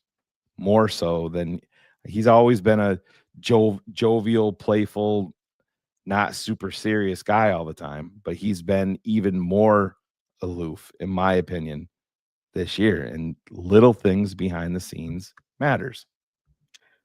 100%. And I express it again. When you don't have leverage, we'll call it, like you don't have the autonomy or the authority as a head coach to sit players down. No, we're paying him a lot of money. I'm just a fan. I'm the GM, politics in this. Then you don't have accountability. If you hire someone that won't tolerate that, and we'll use Rex Ryan, for example. You can hate him or whatever. I'm just using his personality as an example. He would decide who played and who didn't. Not the GM, not the owner, and it would be on their effort. So if DJ Moore was fucking dicking around and playing around and his wide receiver coach can't break through to him and his offensive coordinator can't break through to him, then you damn well sure better know that the head coach should break through to him. And if he can't, then you got a fucking big problem. And that's where there's hope with Thomas Brown, because he's like, I'm just going to keep it real. I want to pull up some of his interview today. Hopefully Ivan can pull up some of that where he talks about that. And, he shows class. He's not going to talk shit about Shane Waldron or criticize any of that. He's just going to be himself. Good. But you better be real out there. You better not tolerate loafs. Imagine a hits philosophy and loafs. Those were the two things that I remember when he was hired that got me excited. Because there's nothing worse than watching or going to a football game and seeing someone that you've worked all week with go out on the football field and loaf. It's truly the biggest indictment, because then you feel bad for that person because you know that they don't care about the team. They only care about themselves. They're selfish. But they also are a reflection of you. So if you continue to put it out there and allow it, then something's wrong with you. And if you have no balls or no power to change that because your balls are clipped by the GM, then you aren't the right hire. The McCaskies cannot control the coach to that extent. They have to embrace that shit. You have to get the guy that you put, he might say a soundbite here and there that might make Jenny's fucking sports vest fluster. But he is going to win games with that same approach because he's going to resonate with the locker room. He's going to squeeze that 10% that we always talk about here on this network. And my uncle talked about the difference between teams as the coach that squeezes that 10% out. Because despite what everybody thinks, the Bears could go out there and win versus Green Bay based on the talent on paper. They can. The coach has been the negligence. All of it trickles down. And thus we talk about it. But it starts there. And that's why we do this show. That's why we get on and do this each and every week here on Keeping It 100 and try to be not only doctors of therapy for the Bears fan, but a voice of reason that never flip-flops. Just not going to. And if I'm wrong, I will be the first one to break the news to you and put my face to it that I was completely wrong. And I apologize. Because that's how you have to be. I have not made up the fact for 2.5 years. Matt Eberflus has stepped to the podium in epic failures and gone out there to start out by listing positives. It's right there in the audio history and video history. That is not a head coach, people. That is a push-on peon that you're controlling and hoping that this defensive coordinator could somehow lead a football team, which he can't. He can't. So that's where you are. And the fact that we played this video that I produced showing the GM talking about this coach in the complete opposite manner is the indictment on the GM. Well, let's rip through some of these super chats, Phil, while we got a open frame here. Clintonio, $1.99. Our biggest problem has always been management. Well, the biggest problem is ownership. But management is hired or brought in by, I'm just a fan. The wrong people. Yeah. I'm not a football guy. I'm not a football evaluator. Yeah, I'm not a football evaluator. Our guy Bill Wagner, some Bears games I've seen live. Cutler throw 4 picks. Dante All 49er. Robbie Gould beat us with 5 field goals. Rodgers owns us. And now this. I've had it. I can't imagine how bad it sucks to be drafted by this team. Yeah, man, it's just thanks, Bill Wagner. I tweeted it out, and it is with the Bears. It's when you think that they're at their low point, they send people out to buy shovels. Say, let's go fucking lower, boys. Come on, we can dig a bigger hole. And it's who they've been. It's hard to grasp that is Hallis Hall. That winning, is it in their top 5 or top 10? I don't think so. They're worried about can't be with Harbaugh. They're worried about fans in the stands. What the fuck are you? What is anybody, Joe Blow in the stands with his iPhone, gonna record? What that's gonna dictate your season because your organization is a failure overall? Honestly, terrible. Thank you, Bill. I'm just a fan. I'm not a football evaluator. Yeah, thanks, George. Chi-Town Menace, $9.99. I wonder if Warren reminded Poles that him and Flus record is the same, and ask him, "Do you feel that's good enough? What's his comeback?" That's a great. It is, and like I said, I'm not the biggest. Menace. I'm not the biggest Kevin Poles fan, but I'm willing Kevin Warren. Kevin Poles. Well, maybe it will work out that way. They might be the same guy. I'm not the biggest Kevin Warren fan that there is. I do not like the whole stadium situation, and now it seems like they're reverting back to a lot that they said was not good for a stadium, and I don't even want to get into that. I mean, there's enough to worry about with the football team right now, but I'm willing to give Kevin Warren enough rope to see what he does this offseason, because if your team president was only brought here for the stadium, then you're doing it wrong anyway. That's the sad part. So 100%. And Chi-Town Menace, that was a great question to raise to the GM because it's truthful. There's nowhere to hide. Right. In the shadow. Hide and seek can't be played. So it's a fire Flus.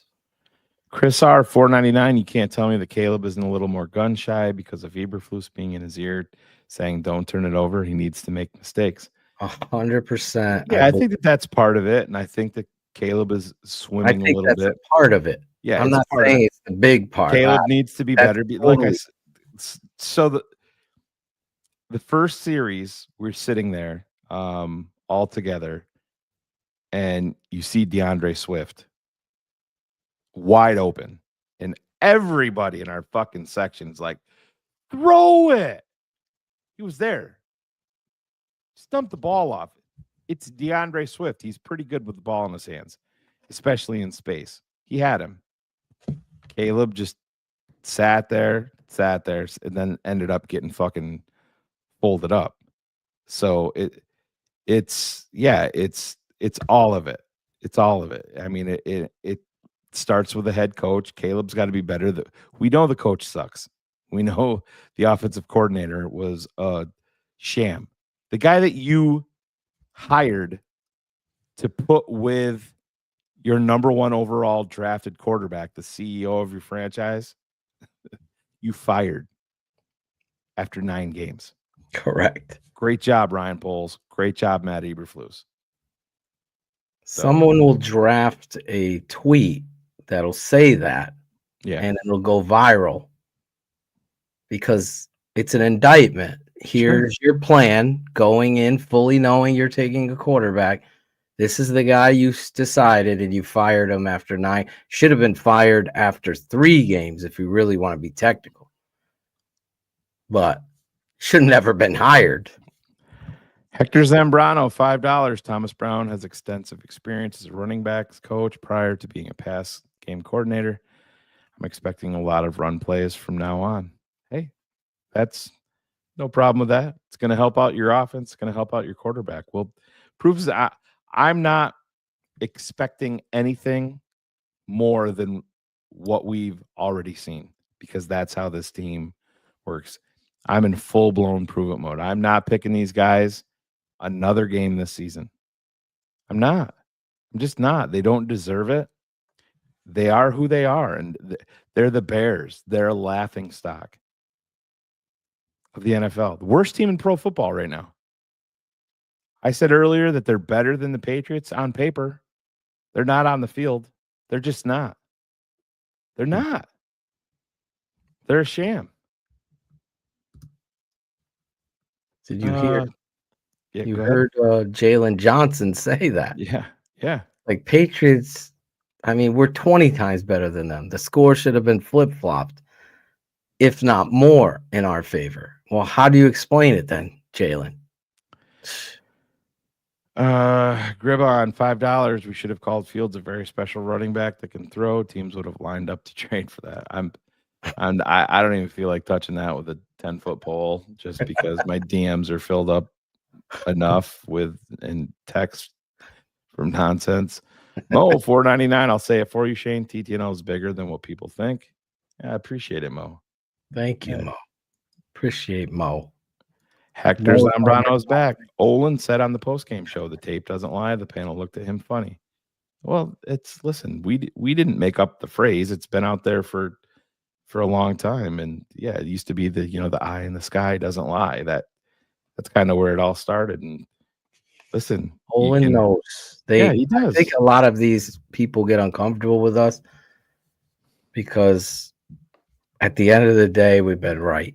And we could say it how we want to say it, as opposed to having to kind of tiptoe. And there's some people that embrace that. Right. And there's some people that refuse to even acknowledge or say, you know what, Phil and Shane was right. Yes, sir. But they'll certainly show up when things go bad. They'll write a whole story about us. Sir Ahmed, $1.99. Using our stuff, but not giving us credit. Just joined. What do we think about Brown's presser? Well, we talked about it a little bit. I wanted to play a little of it. I don't know, is Ivan there? I thought he was sending us over some tape, but I have some tape too. Yeah, no, we'll throw it up.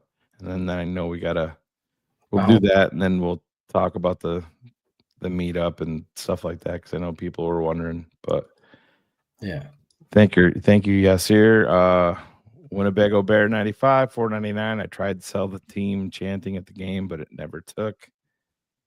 Yeah. Sell the team. No, we have to do fire Flus. I guess some people did it though. Oh yeah, it was there.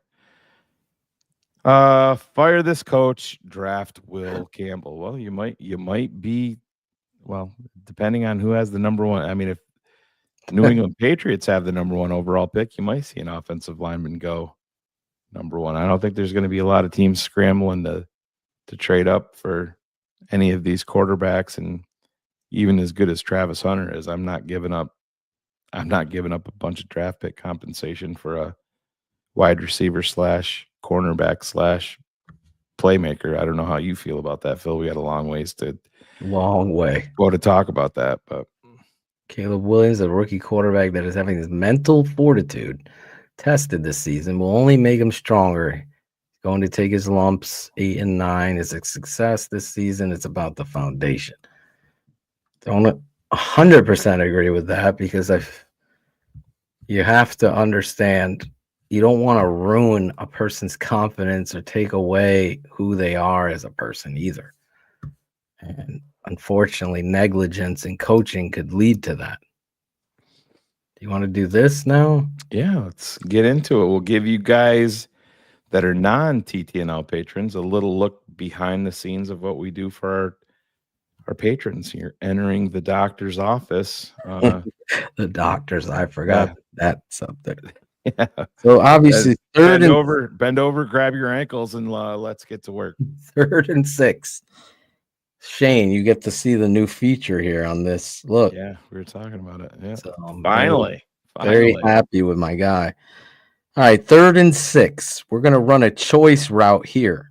Okay, he's running this against, that's all man across. We got a choice route, so it's predetermined now that he's going versus this matchup. Okay, So I just want to get into this where And even though that looked like a giant dick that you just drew on the screen, that's not what we're sorry. trying to point out here. It's fine. So look, I just want you to see a choice route. What is that? Choice. He's getting a choice based on leverage, not face. I don't know why it does that. And we'll go to the coach's angle. If he's outside leverage, you're pressing out and you're coming back inside. Okay, that's the choice route. So if he's inside, I'm going to press inside and go out. Quarterback is looking at that side. What Cole Kmet fails to do here is run the choice route correctly. Oh, jeez. Of course it froze. Why wouldn't it? It's been sitting here all day. That's why. So here he is. So see how he's shuffling his feet down? Choice should be inside break and make yourself available. He goes to the wrong side as a veteran captain of your football team. You're going to see it right here. It's outside leverage. You're on the hash. Okay? And it's the worst settle down bullshit I've ever. What are you going backside there for? And Phil, if you run it, look at run this. it back to the other angle. Who is there just on the out? Roma's in that area too. Yeah, there's two guys there. He's sitting out here. He runs the wrong route on 3rd and 6. Okay, so blame Caleb. Now here's the play Shane's talking about. Okay, we're gonna have action pass here. We got 12 personnel, 2 tight ends. Motion comes this way. Action. Now we got bull. I don't know what this is for. Why is he staying here? Okay, there's no need. You're keeping him in. He's looking right at DeAndre right now, too. That's the thing. And this route here, the whole design of this play, fake action, flat. You're going to run a out and a curl, but you keep this guy in? No, Texas route his ass right there and move this guy. But no, we're going to do this. Now, does he have him? 100%. He should have thrown the ball to either DJ Moore. Let's go back. He's got to throw the ball to DJ Moore on what is a shitty route, by the way, up top. You see this up here? Yeah. This should be plant like you're going to the dig and get out, straight out. Watch him round his route. See it rounded? That's not what I want. But he has to throw that there. If you're going to DJ, it's anticipated right there. Take it, rip it. If not, the check down to the flat. He doesn't do it. Borum sucks, and you get sacked. You'll see it from behind. Just do a couple plays. Action, good mesh, good pocket. This I want to tell people this is Larry Borum on a linebacker. I'm not even sure what the fuck. Just look at the hands, Phil. It's like he's trying to fucking tighten his belt. Look at this. It's where your hand placement. Who puts their hands on shoulders here? Yeah, but play it a little bit more. Watch what he does on the second go. He doesn't punch. He opens the door. So, yeah, Caleb's got to throw it. Why are we running a curl here? Okay, so we could see right there, kind of covered. Got to anticipate that throw, right? This route and a wasted guy here. Guy comes in here, he runs it in. They don't do that, though. He runs a curl with a coverage there. Design of play is awful. Effort in their route is awful. Pass protection from your left tackle. Awful. So here we go again. 3rd and 6. Another 3rd and 6, Shane. Motion to the tight end. Now we got trips.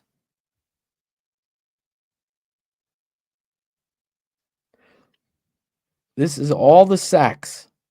Okay, look at Matt Pryor. I mean, what are you doing? Look at, he's just standing up.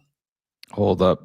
Jake Tilton in the chat. I think when I was banning the crazy bot that just came in, I think you took some friendly fire. So I'm going to go in the background here and make sure that you're not blocked anymore. So I want you to see what they're doing here. They're going to leave a spy to the trip side. Okay? So that's spying on him. But instead of our receiver veteran reading that guy's sitting there, he's going to run a whip back right into the... Just run the shallow cross all the way across, bro. See? Where are you going with the football? Where is he going with this football? Who's open? These routes don't match. Nope, nope, nope. Over here is no. So he takes a sack again by the backup tackle. Number 33 again. Right? No, it's 91, my bad. So let's watch the protection now.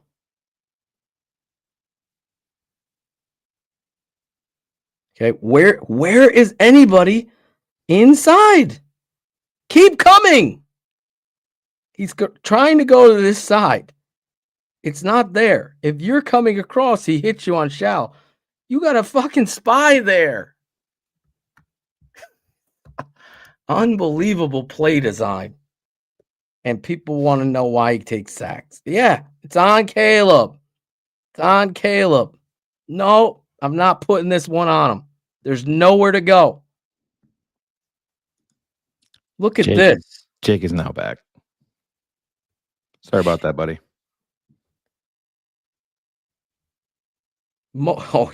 Here's our 3rd down play. You do not even allow your rookie quarterback to even call this. But the fact that you went to this on 3rd and 2, okay? This is where we have to get a 1st down right here. 3rd and 2. Put him there. Put him there. Leave him there. And run the goddamn ball into the easy box. Here's the easy box right there. Block, block. And there it is, right there. Oh, jeez. There's your shoes. Pick that shit off the floor, you fucking pig. Jesus. God, fucking chaos there below your desk. No chaos. It's from the puppy.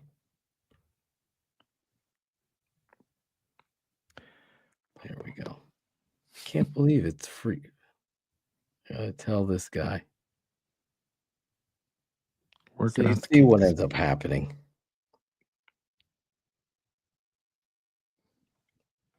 So you see this easy run box, we would call it.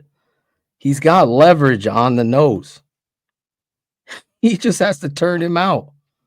He could turn him out and he just hits it right up in there. Or you want to get really creative? Right there. So turn him out. Block down. Block down. Block out. You come around and fill. This guy's an outside 9, never going to make this play. But we have no call for it. Instead, they're going to run fake trap bubble. And you let your rookie quarterback, he ended up owning that. Last one, action. Okay, let's watch this. Motion. What is this guy doing? What? No, seriously. The 40-year-old guy out there, the oldest guy on the field. What is this guy doing? No, this is not even the 40-year-old. Oh, it's not. This I is looked at it Gerald wrong. Everett. Oh, okay. Yeah, I saw the 4 This is there. Gerald Everett. Yeah, he'd be Watch off what my he- team. Okay, he gets jammed. We got a little action here. You haven't been running, but you're going to get nobody over the top. So let's see the timing. 1, 1,000, 2, 1,000, 3, 1,000. They're there. They're there. What are you doing? What are you doing? Like, okay, now he's got to scramble and he's going to get sacked. There's guys open. Let's watch the tape. We have a guy standing here doing nothing. Phil, run that back. Run that back and just watch Keenan Allen. Bro, Watch I'm it. watching him. He's jogging. But yeah, but he's also skipping. Bro. And I mean, what? Their heads. Can you play that in actual? Look, I will. Circle Keenan and then just play it. And whose heads are on the ball here? But, Caleb taking sacks. This guy's skipping. He's not turned. We're already in our drop. Off action, we got a useless guy here. He's max protecting outside. If he's coming over, no one's there. Get into the flat and be available. Well, he hadn't done a skip yet, to his point. Here's the skip. Like, what? Yeah, he's holding it too long. Look at this tackle over here. It's like, oh my God. Look at Gerald Everett pop out at the very end like a dumbass bitch. This play sucks, number one. Because if you're doing this with Gerald Everett, then you release Cole on the route. He will block that guy. He's going to block him if he comes. Why are you all the way out there? Okay. Our center misses, and it's Caleb's fault, Ivan. I'm sorry. Our left guard, who's a center. 1 center, 2 center, 3 center. Bears. Here we go. There's 3 of them in there. Skip, hop, and a jump. It's fucking atrocious. They're not sprinting their routes. That's why I was laughing. 5 of the sacks are on Caleb. 7 of them out of the 9. You're not watching this fucking game of shitstorm. Shitstorm. These routes are too deep for the pressure that you're giving in. There's no fucking slant. Well, there's nothing in them. I mean, here it is, right there. Ivan and I were like I said, we were talking there. Everything is to the outside, Phil, and you're giving yourself that extra defender on some of these out routes, and it just okay. Look at this, Shane. We had a chip here with a tackle the chip is supposed to help the right tackle get to the spot. And this is what we do on the tape. This is what we do. Okay. So there's no fucking lies. The chip is supposed to help the tackle get here. They're in their routes. He's stepping to plant. Where is he throwing? You think he's throwing to DJ Moore with that safety eyeballing it? Shut the fuck up. You don't know. There's no way that safety's getting to him, Phil. 100%. There's no fucking way that safety's getting to him, Phil. He needs to put that ball. He needs to put that ball in the air prior to. There's no way that safety would get there, Phil. He's covered with pressure. If he puts the ball in the air before the guy looks at him, the ball gets there. We'll go back to the route for you. Right there, throw the ball. Right there, throw the ball. Right there, throw the ball. And where would DJ Moore be? Ahead of his guy. He beats the safety, Phil.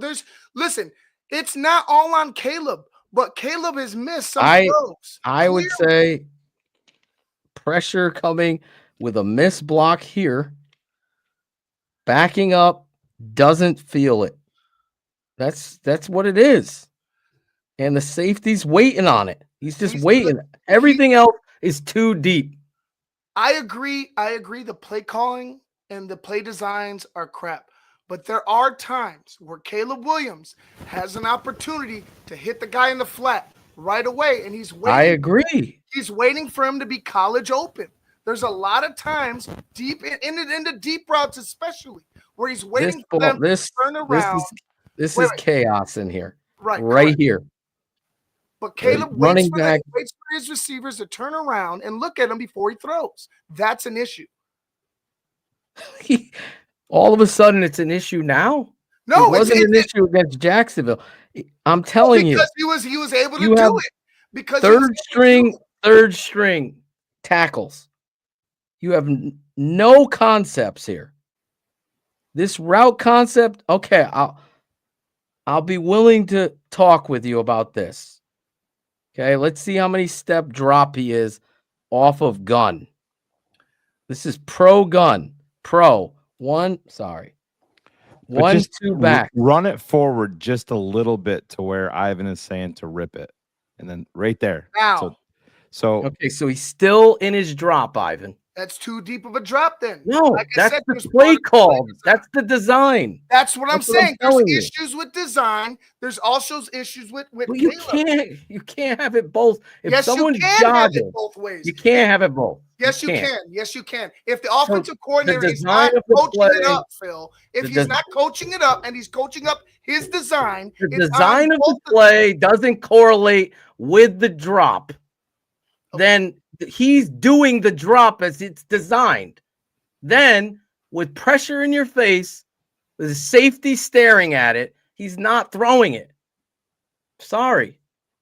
He's not throwing it because he's not confident enough. Throw it. Throw it on the sideline. He's done it before. Throw it. Waiting. So Phil, go. I can say okay. Throw it. Go to the angle behind.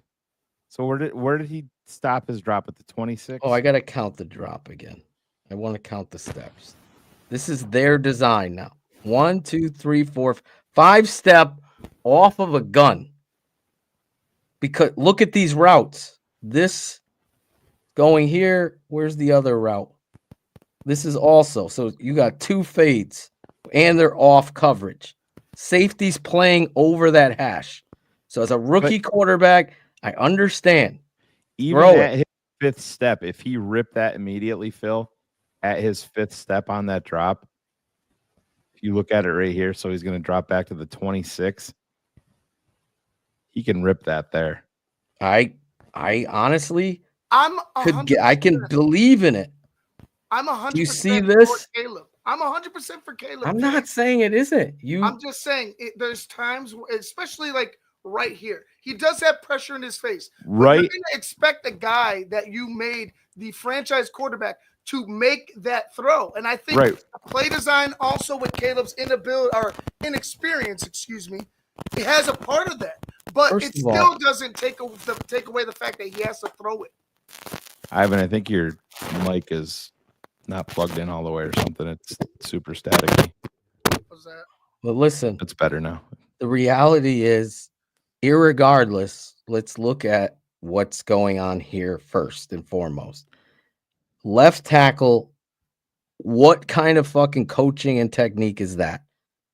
There's no threat to you. Why are you opening up outside like that? See it? Just straight back, kick step back. You got 2 blockers behind you, yet you open the door. Okay? He gets to his 5th step right there. He can rip right there. Hopefully see this safety there right here? Yeah, but Phil, that's to be afraid. I'm just telling you. I know, but what happens when your coach is telling you don't throw picks. I understand, but that's part of it. Coach is telling you that, that's an issue. Yo, it is. It's But that's happening. an issue, but we've also seen Throw it. him want to play the hero ball and not hit the check down to make plays. So this is kind of going against that. If he hasn't thrown a pick in 3 weeks, right? And he also hasn't thrown a touchdown in 3 weeks. It correlates those two things. No, I'm serious. Yeah, no, I get it. The But coach is telling him. He ripped that on right at his back foot, hit on that fifth step. I agree with Ivan there. I think that's we've seen him make that play a million times. It's about coaching, though. It's about coaching. No, exactly. We're both people are right here. An argument in the same. I believe that he sees the middle safety, doesn't want to throw a pick there. And listen, you can't have Borum do that. That's the thing a lot of these guys don't see. The timing becomes an issue. Why is it a 5-step drop? Why not a 3? That's designed. 5-step out of gun. I agree. It's I agree. 5-step out of gun. I agree. It's ridiculous. Here's another one. What's the call here? What is the call? How many are on the line of scrimmage? 1, 2, 3, 4, 5, 6. He's the mic, right? What's the call here? Pre-snap. If he's playing you man, it's got to slide this way, or he's got to pick up there. If not, how is he going to the middle? Because the bike comes, right? So if you don't slide, if you slide, everybody's picked up. And that's the center's job. They don't do it. So New England scouted them. They don't fucking adjust. So this one's on Caleb too. Clean run at the quarterback. And you're running back. I feel like that's on Caleb, but you could also call a timeout there if you're a coach. If you see that and you recognize your rookie quarterback doesn't see it, you could be like, hey, it's the center's fault. The center has to make the call. Right now, you got to head up nose. Okay? So there's got to be a call here. How are we going to block this? How are we going to block it? You have him, right? It's got to be a hot call. Are you blocking him, or you got to slide protection. He's got to come down and block him out. That's the only way. And then he picks up the end. You're all to the next man. There's no communication here. It's ridiculous. You got man to man. Hot route somebody. There's no one over there. There's nobody over there. Empty. Dash pass to one side. This was the worst. Yeah. The worst. What are we doing? The worst play call of all time. This is the short side of the field. We're running dash pass. Watch the effort of the receivers. He's running God knows where. What the fuck is this? He's running it out. These there's got to be a misconstrued play. Like, they're still working on communication, Phil. Got to be better. The only thing, dash this way to the wide side. You still have man blocking, and he catches it 2 over. But nope. Anyway, that's our fun. Yikes. Yeah. It's all shit. It's all shit. It's top to bottom. It's not good. It's not. Yeah. Fucking 5-step drops out of gun in a game where you have 2 fucking backup to backup tackles. That's my point there. It's like, it's so bad that it makes you laugh in tears. Komet, if Komet was expecting the ball on that play, then Komet's a moron. I mean, No, it's maybe the play to what I'm saying too was supposed to go to the right. There's all these errors. We're running dash to the short side. It infuriates me watching it. Yeah. Do I want him to grip it and rip it? Yes. Imagine if he threw 3 picks in this game on top of the 5 sacks. I would 9 sacks or whatever. For me, I would rather him show the confidence and say, okay, he threw a bad pick there, but this pick, because we've seen picks that were, off the hands of wide receivers from him before with great passes. So I would just rather him have that fucking confidence, Phil. And like I said, me criticizing him, I believe in the kid 100%. I think the kid. I don't think you're criticizing him at all. No, I mean I am, but I don't think he is being coached well enough to be like, hey man, this is exactly what I want you to do.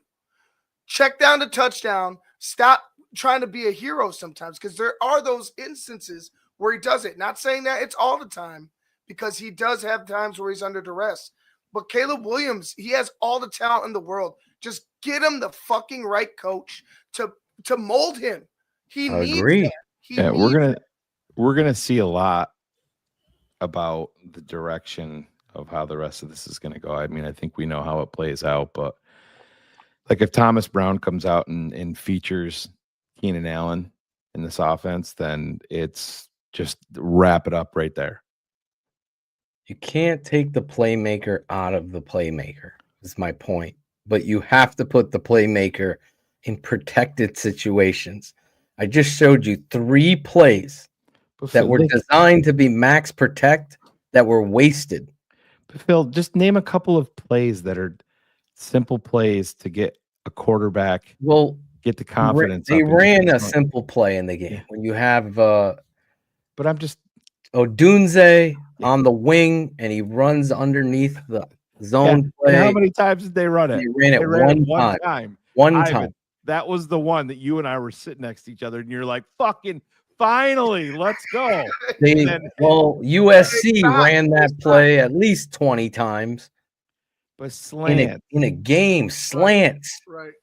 So he rips the ball to DJ Moore. DJ gets all amped up. They never go back to the same look. Right. There's no bootleg off toss. You ran toss. They tried to run. It's just insanity. And when they need to continue to run, they don't. Like you were getting some rhythm at running on that drive, and then they get away from the run. There's no answer in levels concepts. There's none of that. There's no flat drag corner, right? All to one side. You have to do it. You have to do it sometimes. And it's just insanity. I'm sorry. No. So it's nothing marries as nothing is, like I've said. There's no countering to this offense. You go toss with 2 tight ends and you get a good chunk play, and then you never come back to it till the 4th quarter and you get 6 yards, and then you go into pass mode again. Right. But let's make the pivot here. I know Cherie's back. Ivan is here. She made it. Talk about the dinner was quick tonight with that guy. Oh boy. Yeah. He is home safe. Oh, really? Yes. Send him home with a care package? Oh gosh. Tell him I said what's up. Dowell Loggins is calling plays for some college. Right? Yeah. Is it Mississippi State? Yeah, or is he an Ole Miss? Is it Ole Miss? I don't know. It's one of them. Yeah. Bank in Georgia. I have to look that up Where's now. Dowell Loggins? Because I was thinking of Luke Getsy, Dowell Loggins, South Carolina. South Carolina. That's where he was. Yeah, the Gamecocks. Jesus. Speaking of Cox, Gamecocks. Ryan Cox? No. Or Cars? I He mean, said he's home safe. Anyways, let's. Maron. What? What? Nerd alert. he's here, ladies and oh no, No, tomorrow I night. thought he Cars was East. I thought Live at he- 8 p.m. East. He doesn't want to come say hi to me. Yeah. So yeah, we had You a guys big, finally met.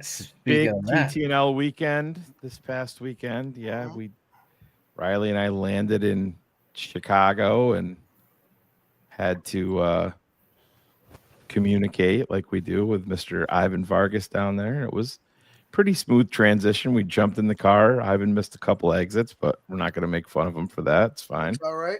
He got us delivered. We got to our hotel about 8 o'clock. I think we got into our room, our right room, after they put us in the wrong room, probably about 8:15. And by 8:16, Jose and Hans had already checked in at the front desk and requested my presence down in the lobby. They had just set their bags down. Shane went Yeah. to the bathroom, and then all of a sudden they got a phone call. Not even to the bathroom. I put my rolling the bag in the room, and the phone goes off, and I'm like, "What the fuck?" So I answer it, and she's like, "Hi, this is Katie from the front desk, Mr. Marsad." And I said, "Yes." She's like, "There's a Mr. Jose Torres and a Mr. Hans down in the lobby waiting for you." I'm Mr. like, Hans. "Okie dokie." Which I learned is actually Hanez. Oh, really? We call him Hans and it's Hanez? Mm-hmm. I'm not changing Hanez? it. I'm not changing it. Way to Hanez. No wonder his wife divorced him. Jesus Christ. Hanez. Oh, wow. Yeah. You just did not. Hanez is not gonna cut it, Hans. This Hans is the way real question. better. Yeah. Did I tell you that? I told you that. Yeah, it was rocking. It was there.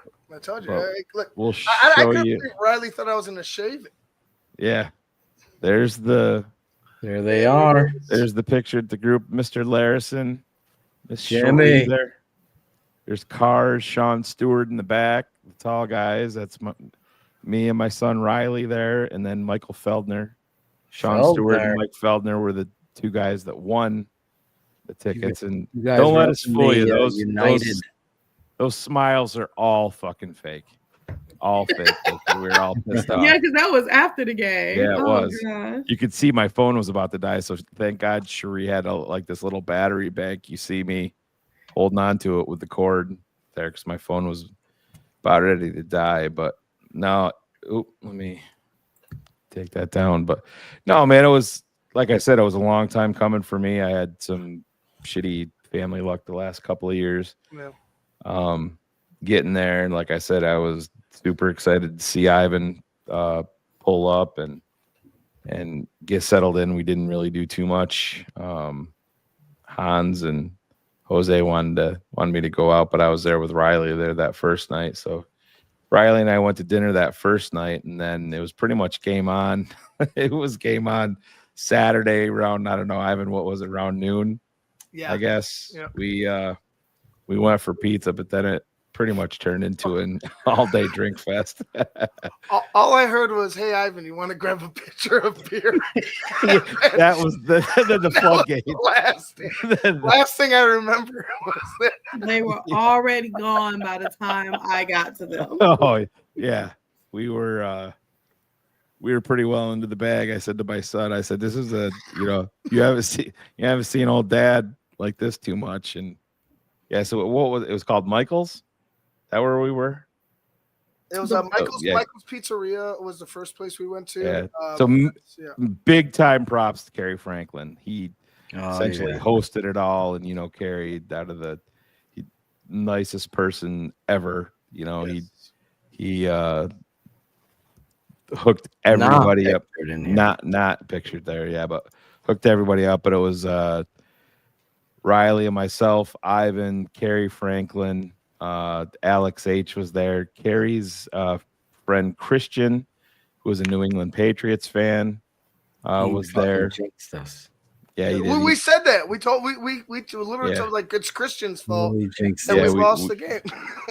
And then we were there for a little while after Ivan and I, we went past the first few pitchers, the Mr. Braggs, and his lovely wife Jenny and Addison, they showed up. So actually Greg's got this little thing on his eye.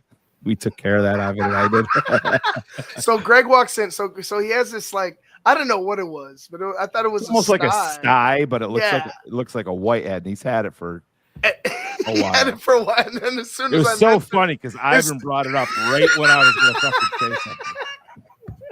It's like, what's up with this thing here, Greg, on your eye? I'm like, bro, I could like take that off. And then Jenny jumped in, and she was like pro Ivan and Shane on it. Right. She's like, I told him. He's like, I don't even know what to do. So I told him what he needed to do. Well, then that shit. we weren't paying any attention. And then Greg was just gone for like 10, 15 minutes. And I didn't even, like I said, we had been drinking. So he came back and I'm like, did you rip that shit off your eyelid? He's like, fuck you. You're the one that made me do that. He did. He had we pressured Greg into Breaking news. The Tape Never Lies Network. Breaking news. Yes, breaking news. Cherie has some breaking news. She and Greg. Oh. Yep. Buried the hatchet. Buried the hatchet. Greg heard Yep. Braggs and Cherie.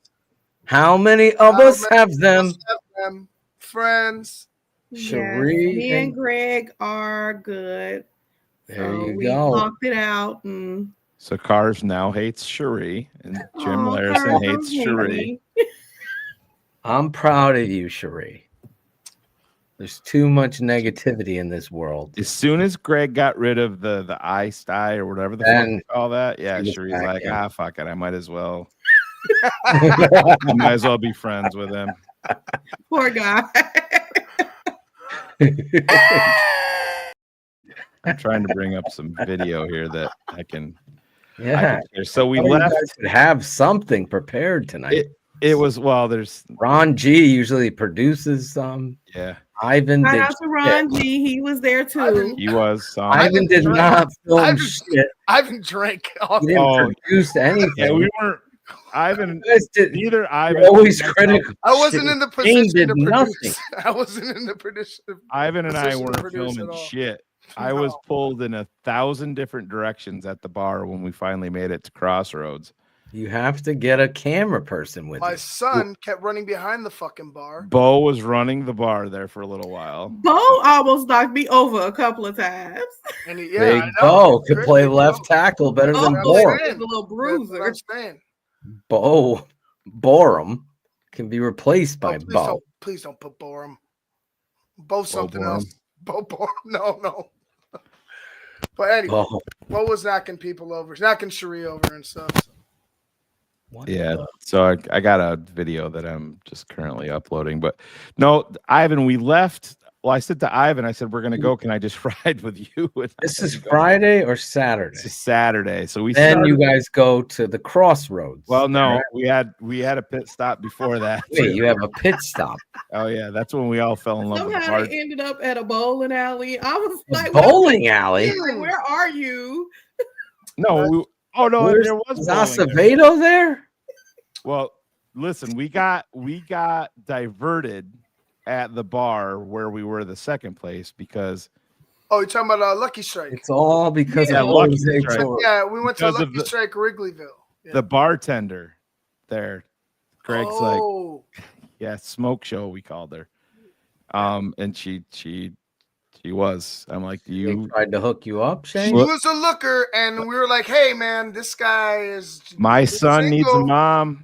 We're like, we put Riley next to him. I know you've been out the game for a He beat while. cancer. Shane. Maybe don't start off with that. We let off. Yeah, we let off with. Greg set the pins up. We go head first. Yeah, we don't. Fuck Wait, the you're at Michael's Pizzeria. No. Lucky That was the Strike. tavern style. Yeah, that was. Oh, so yeah, that was Carrie. Start there. You walked in and Carrie set the scene immediately. He's like, these guys love New Haven pizza, so I'm going to need your best work today. And I'm like, oh, that was a little bit awkward because the guy, at first, I thought he was like, I didn't think he liked Carrie saying that, and then he started laughing. But yeah, so Kerry wanted to show us the tavern style, and he put me on the spot. He's like, all right, give me your honest assessment. I'm like, well, it ain't New Haven. But I There mean, it you was go. good. It was very good. But then, you know, we had, Jesus Christ, I think Kerry ordered about 47 different apps. Did he? Then, oh, yeah. And then That Riley's must like, man, those chicken wings look good. And then Kerry ordered a fucking mound of chicken wings that was bigger than Riley's head. No, Oh, I yeah. told Riley, I was like, I asked Riley. 36. 36. Yeah. Nope. It was 26, Phil. 26. Oh, is that how many it was? But I turned around and Ivan was smashing chicken wings. Craig jumped in. I'm like, well, I'm gonna go have one. So I went over and had one. But yeah, so that was there. And then we went to Lucky Strike. Well, Riley and I went to Even beat Tavern. Oh yeah. Okay. In my Well, opinion, that tavern. yeah. Oh, here we go. It was very beef. So Jim Larison told me that he's a big fan of the to me, the sauce was super fucking sweet. Mm-hmm. Like to me. Domino sweet. think- Not Domino's sweet. Like, It's just different. It was good. It was, you know, I'm a thin crust guy, and this was good. I didn't have it on New Haven level. Yeah. At all. But you gotta come to the New bartender. Haven. I have nothing to compare it to. You so, gotta like, come to New Haven, Ivan. Right. I know. That's I what did I send Chris Harold some Sally's pizza. The great Chris Harold. don't they have like that where they freeze it? I don't think Yeah. that is good, right? Yeah, we used to get it every year. From Chicago, not from New Haven, though. I know. In the church. So Okay. so The Riley sauce and I- was as sweet as Cool Kennedy's love for Justin Fields. Oh, God. Hi, Finley. So Ivan, were you with us when we left Lucky Strike? I was with you guys. JB So we were Alberto's with- all the way my guy, Alex Ramos. Yeah, so we got to listen to a live fight from Jenny and Greg in the car. That was entertaining. That Yeah, was we fun. You guys didn't film that. That Of was fun. course. Well, we were in the Dude, moment, Phil. Ball dropped. Well, it. I was pissing in the car garage because I thought I was gonna fucking die. Oh, 'cause we that's couldn't right. find- You did have to piss. Yeah, and couldn't then find a bathroom. No. Were you shit faced drunk? Was Cherie at Michael's too? no, she said she- fuck We you. didn't. We didn't get to. We went Cherie to- yet. We still had. We still didn't touch. We didn't. That, touch Cherie? I ground with spent Cherie. the afternoon with your favorite person. Oh, your I mom. invited Cherie and her mother, and they told me to go fuck myself. They have tickets to where'd they go? The Viper Room or some shit We like that. did an escape room. The escape room. I love Cherie's mom. Exactly. Told her.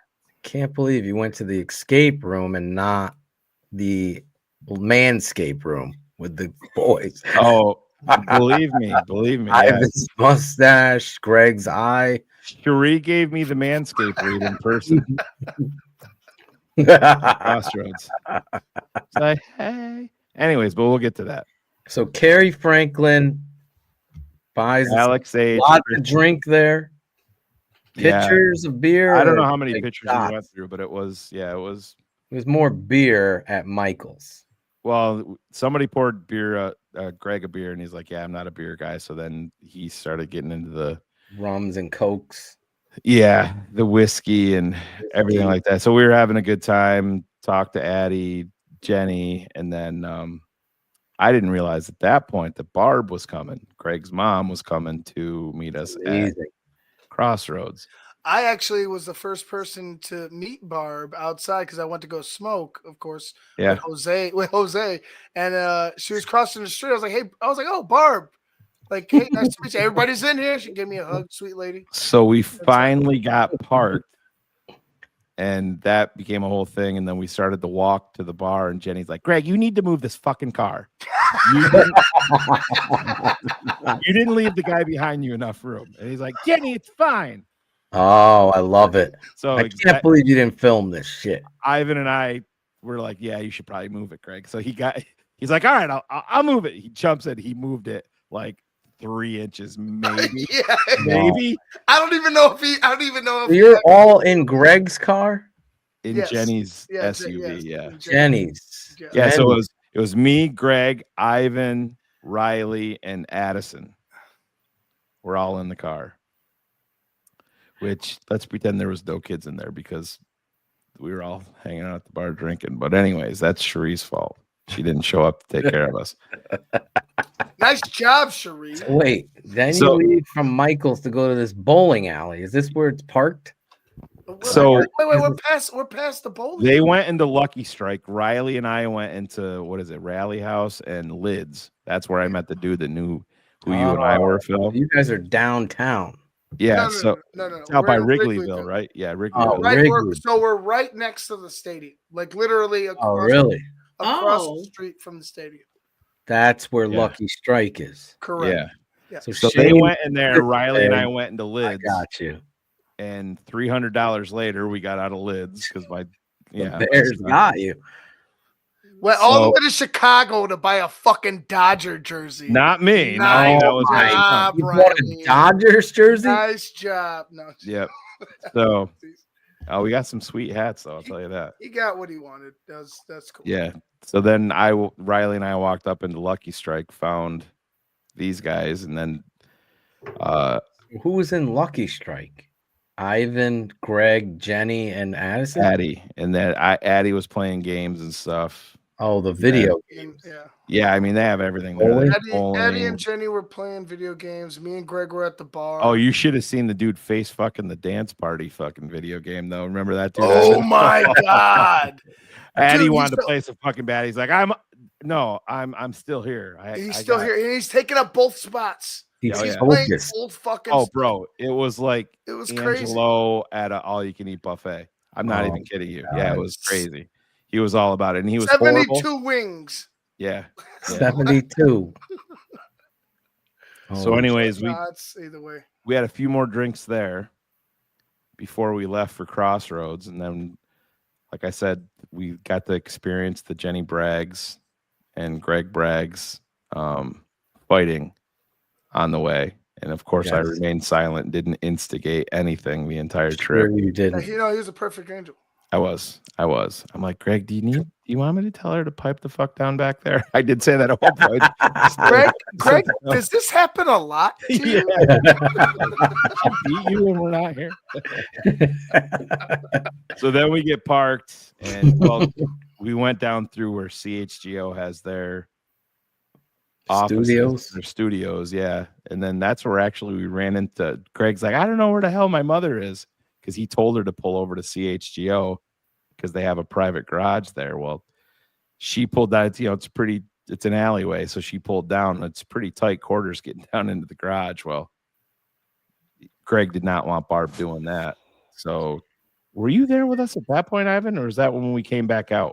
So I'm trying to think, because I saw Barb. I have video of it because Chris Gonzalez, we were inside, I think. Because what you're just so.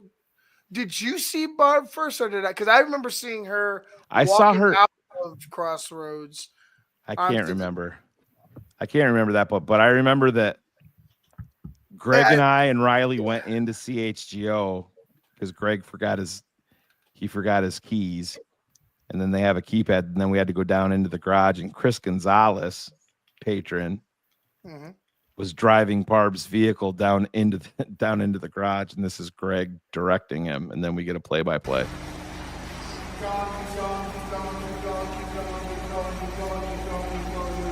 Stop. Cutting hard this way. Hard. Got it. Nice job. All the way.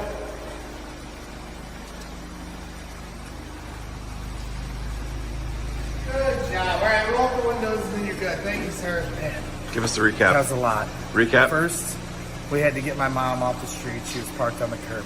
Then we had to get Gonzo to take my mom's car to get it in Gonzo this in a tight booster garage. seat. Gonzo with a booster seat.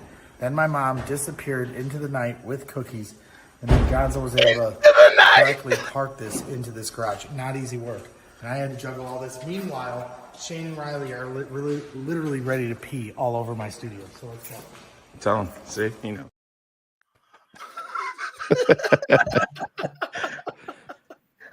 So we went there. Back.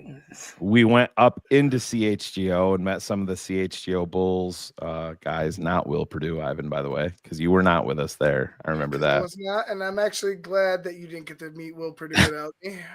Yeah. So we hung out there for a little bit, and then we went back over to Crossroads, and that's when the real partying ensued over there, and that's when everybody started filtering in. He is short. Chris Gonzalez is like I Oh, he's love you, definitely Chris. smaller than Phil. You're definitely shorter than I couldn't believe it. But I love the guy. Love Chris, but he's definitely shorter than Phil. He's like Tony Medlin size. After Crossroads, do you want to, or no, after the game, do you want to come on the blackout show? I'm like, for the Chicago White Sox? No.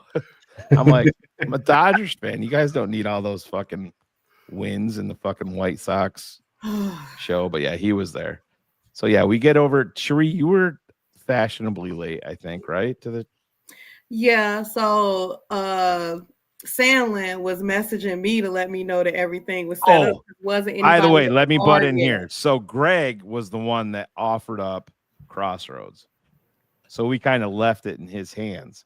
Well, Sandlin and Heather went over to we were going to meet at 6. Sandlin and Heather and their friends, his cousin, went over there at 2 p.m. to just sit down and relax, start drinking and stuff.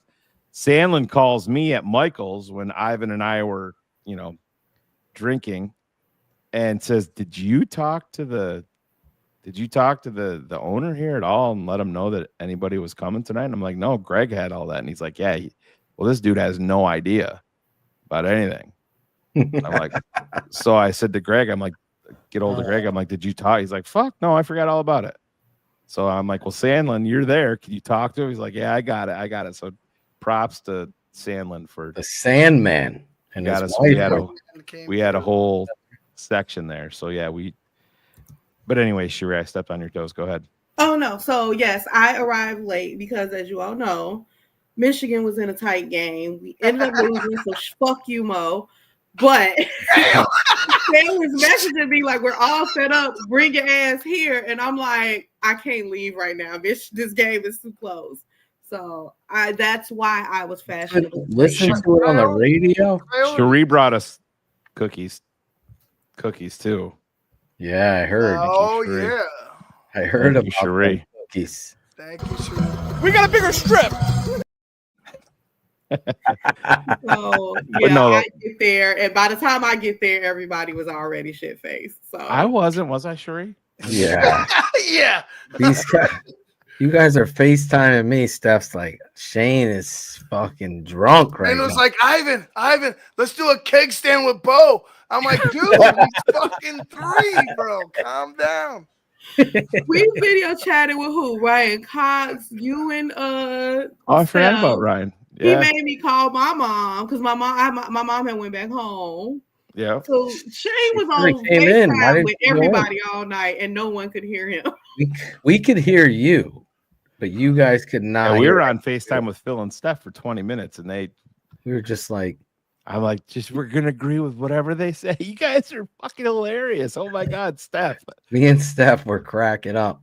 I go, we feel like grandparents right now. Yeah.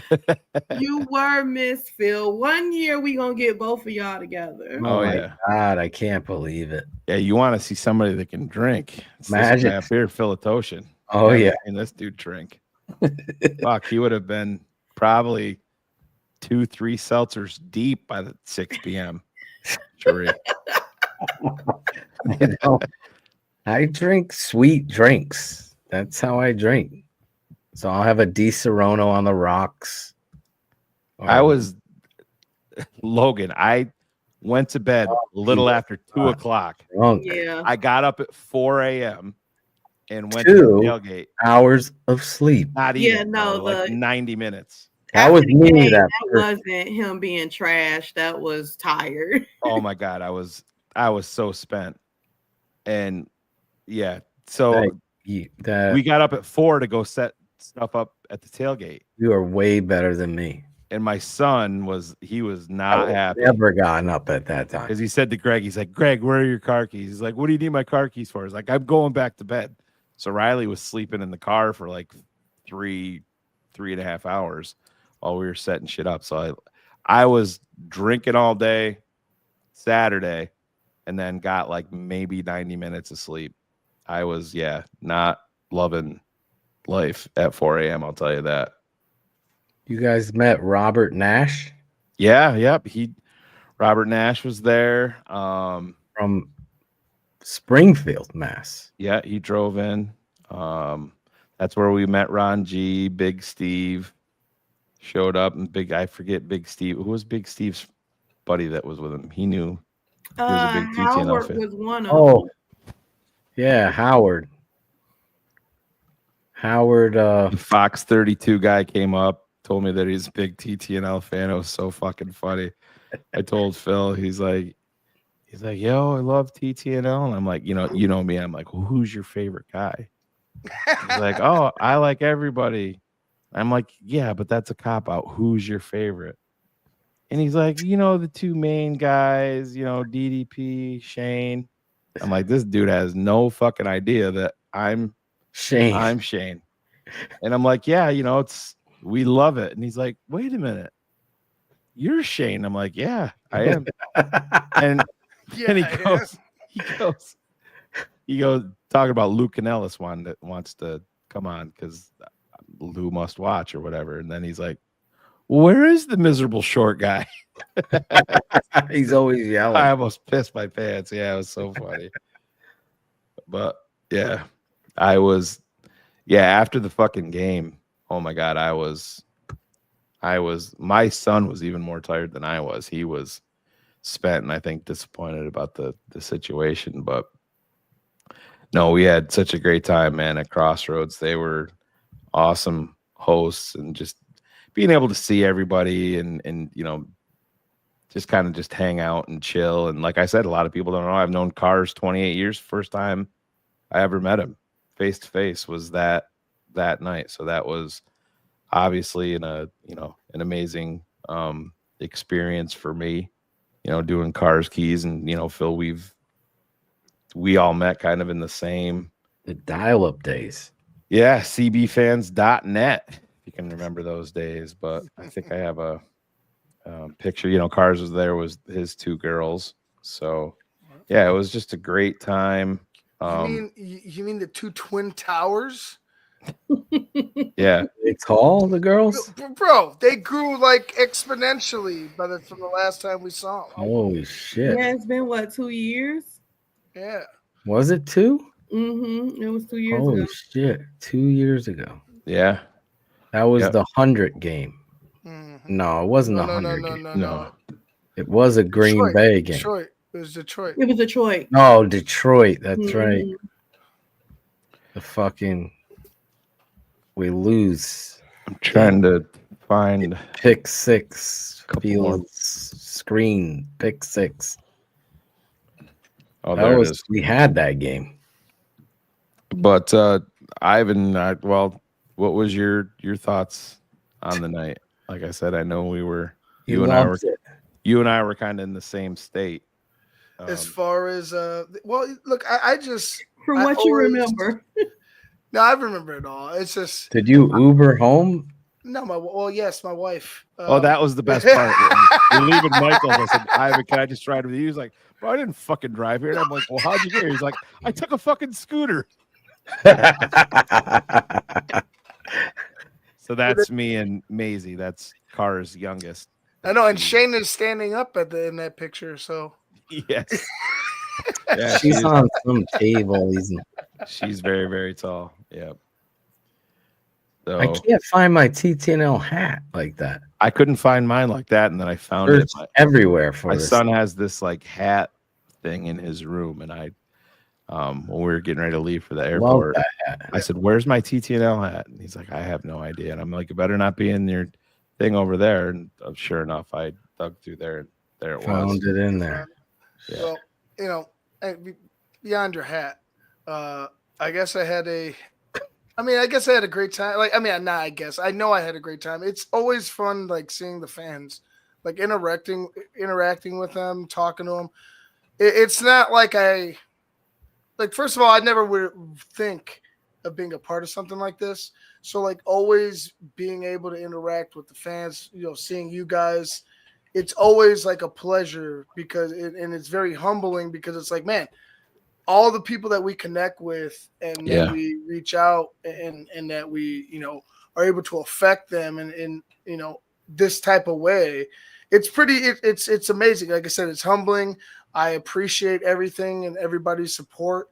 Every time we have something like this, it's always enjoyable. So, thank you for everybody that showed up and for everybody that wants to show up. Please, if you can, we'd love to have you. We'd love to, interact and see you guys. We appreciate you. Yeah, absolutely, man. Next year we plan it a little later in the season too. Later? Yeah, like so we're November and freezing cold while we're walking. So last week was November. November, like. Well, how about let's January 1st, Christmas Eve? Let's just do the Christmas Eve game. I'm trying to look at a calendar now. Because what's any later than that, you start going into Thanksgiving and Christmas. Yeah, Thanksgiving. We spend it with our coach. Just tell him to take over for a game. 20 November, the week of the 20th. I took the scooter to the tailgate too. That's right. The week before Thanksgiving. Yeah, Sandlin. I said to Sandlin, "Are you taking the shuttle or are you walking?" He's like, "Oh, we're walking to the game." And then there go the Sandlins by on the fucking. They're on scooters too. The electric bike. Oh, that's right. Ivan did take the scooter because by the time we got off the little shuttle bus, Ivan caught up with us. Oh no! I took the scooter to the game from my house, and then I took the same scooter that I parked outside to the game. Really? Where do you park that thing? Wherever the fuck I want. No, you can just park it anywhere. Well, there's a certain area. Ivan brought it to the game with him. That was the weird. Yeah, I was riding it around the concourse. Yeah. Really? You guys suck fire, Flus. Like George McCaskey's scooter? You were like George. That's a Segway. He had a Segway. Let's be real. He had a Segway. So can you take the scooter from there to the game? So there's a certain area where you can't. By Soldier Field, you can park scooter. I don't believe so. I don't believe that's dumb. It'll be a that would be area. Brilliant on their part. Well, it's not the city or the Bears. It's a private contractor. So whatever they got a deal, private company, whatever deal they have. I even hit it in the bushes. Yeah. Put it behind the dumpster. Nobody will find it. Nobody will look. Marcus is like premium parking past my fucking ass.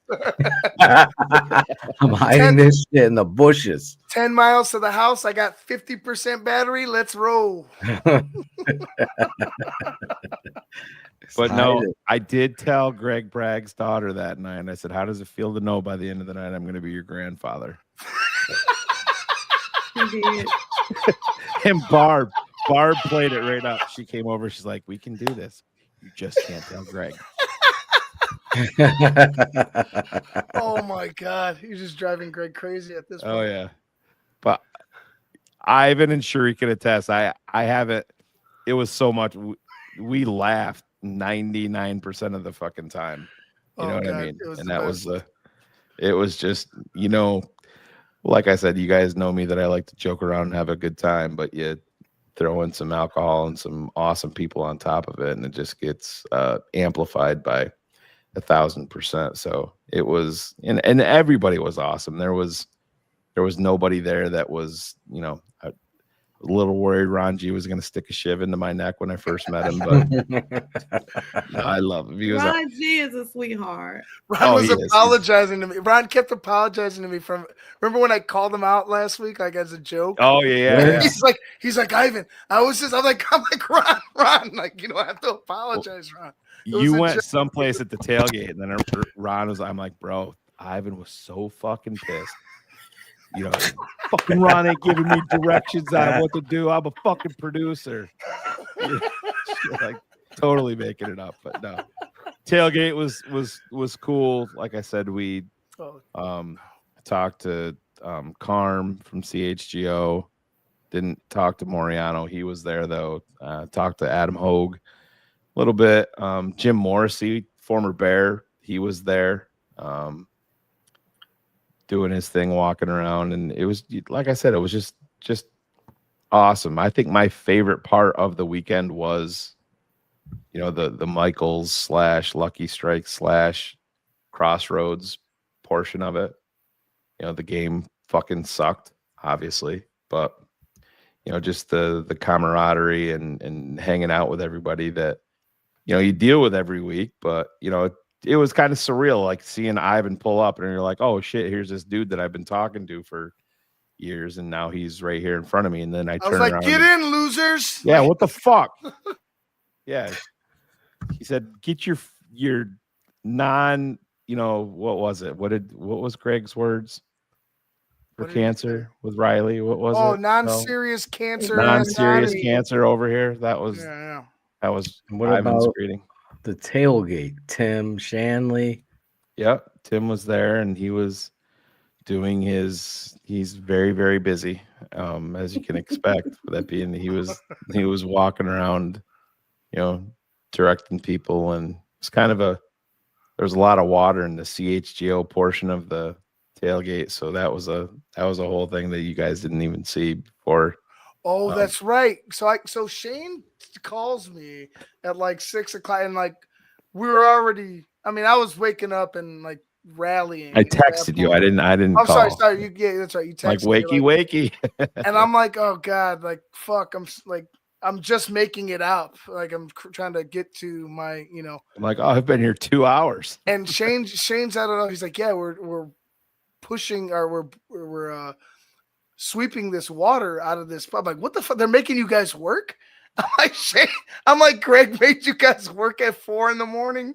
pushing water out of. Oh, you're there. We're just helping, get the shit. It was easy, but I'm sure you guys helped. There was a lot of water settled there, and the one CHGO guy was trying to figure out the science of how they're going to do it. He's like, I'm going to go rent a shop vac and suck the water. I'm like, it's a fucking gravel driveway, bro. Let's, we can push this shit out of here with a couple of brooms pretty quick, and we did it in about 15 minutes because there's some pretty big puddles. I don't think there was too much fucking science. Let's just put some fucking elbow grease into this and get it done, Go run the Target, grab a shop vac. Well, he's like, well, Home Depot doesn't open till 7. I'm like, yeah, it's 4 a.m. So let's just fucking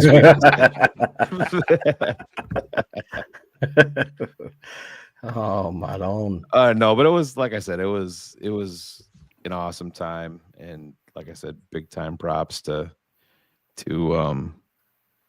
Kerry Franklin for Michaels, and I know I had a pretty good bill at Crossroads. I don't know who was using it, but at some point I forgot my debit card was up there. She's like, do you want to cash out? And I'm like, how bad is it? She's like, yeah, it's not great. And I'm like, all right, so probably better do that. But brags again.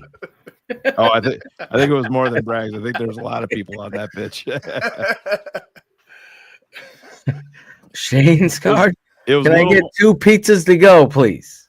It was a little more than the lids trip. I'll just say that. Oh! Did I tell you what? So Jose goes up to order. Remember, I left my debit card there. Cherie saved me. Yeah. Jose goes up to order a drink because I was like, oh, Shane's buying it, pretty much. But then, like, out of nowhere, Jose's like, oh yeah. I went up to him and like I told him you had a tab. I'm like, you said Vargas? Is that why she started me a tab under Vargas and she kept looking for me, Jose? But either way, it was a great time. Like, it was fun, but Jose, I gotta there you go. There you go. Jose hit that tab a few times. Hitting my tab a few times. I was like, all right, Jose, you got it. Torres. I will say Riley is every bit of Shane's child. Oh, is he? My introduction to, mind you, like we all know that this is my first time not only meeting Shane, of course, also meeting Riley. My introduction to him, as I told y'all how stressful I was at the Michigan game.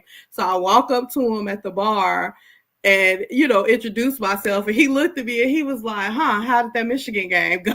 I was like, oh, so you are coerced by your father to do that stuff. Right out he comes out swinging. That's my boy.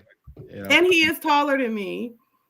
Oh yeah. Wow, he's tall. Mm-hmm. Yeah, you're totally screwed, Phil. That was his main goal for the weekend, because he already, he'd been around Sandlin. He's like, I can't wait to get up Sandlin's face and show him how much taller I am than him. So yeah, it was like I said, it was probably next year when we go back, he's going to be taller than me and getting up into Cars territory. But yeah, Cars and Steph, they were, like I said, they were all there, and we got to make fun of the way that we're in a bar, you know, eating, and you look over and Hans is all prim and proper with his knife in one hand and his fork in the other, and I'm like, fuck are you eating like that? Nobody eats like that here, Hans. Jesus Christ. Hannes. What was it? Hannes. Yeah, Hannes. that's not gonna work. It's exciting and new. I'm a boy.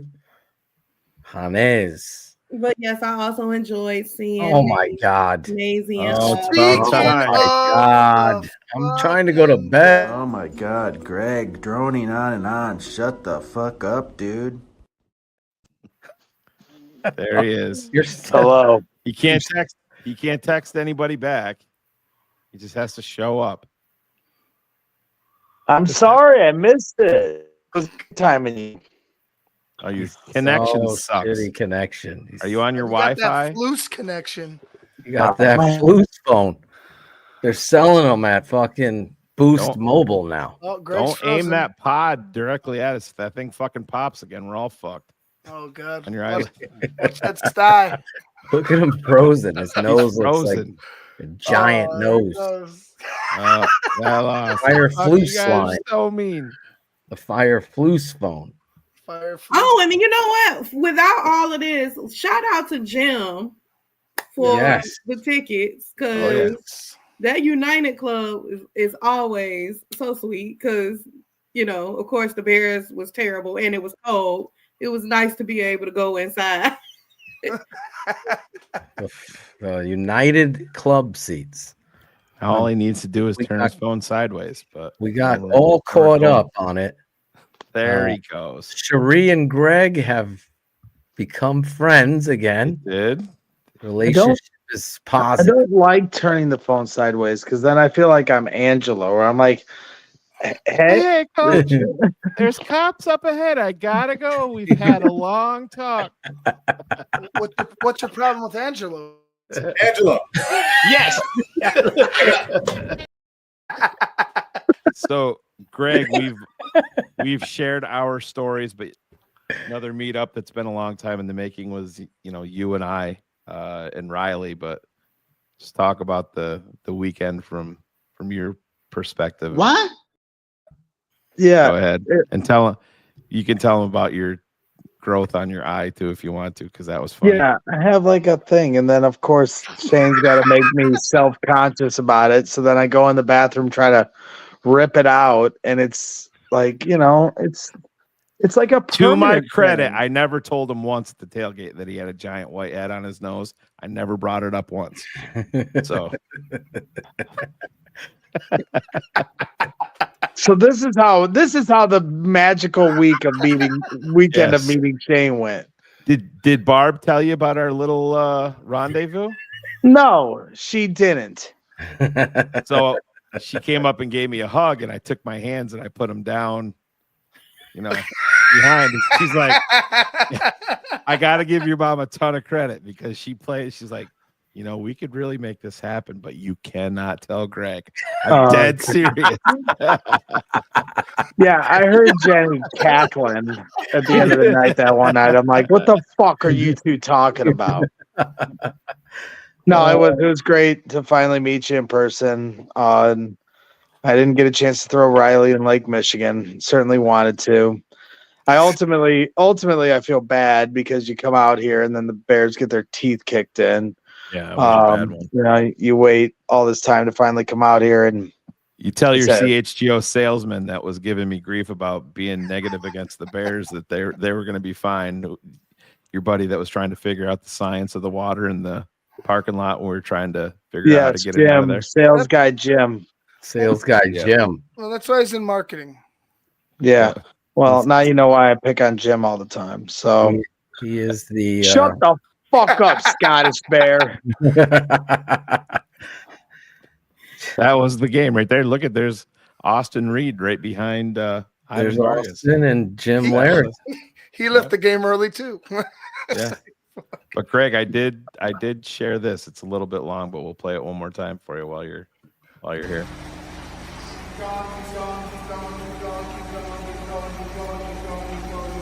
Stop. All right, cut it hard this way. Hard. You got it. Nice job. All the way.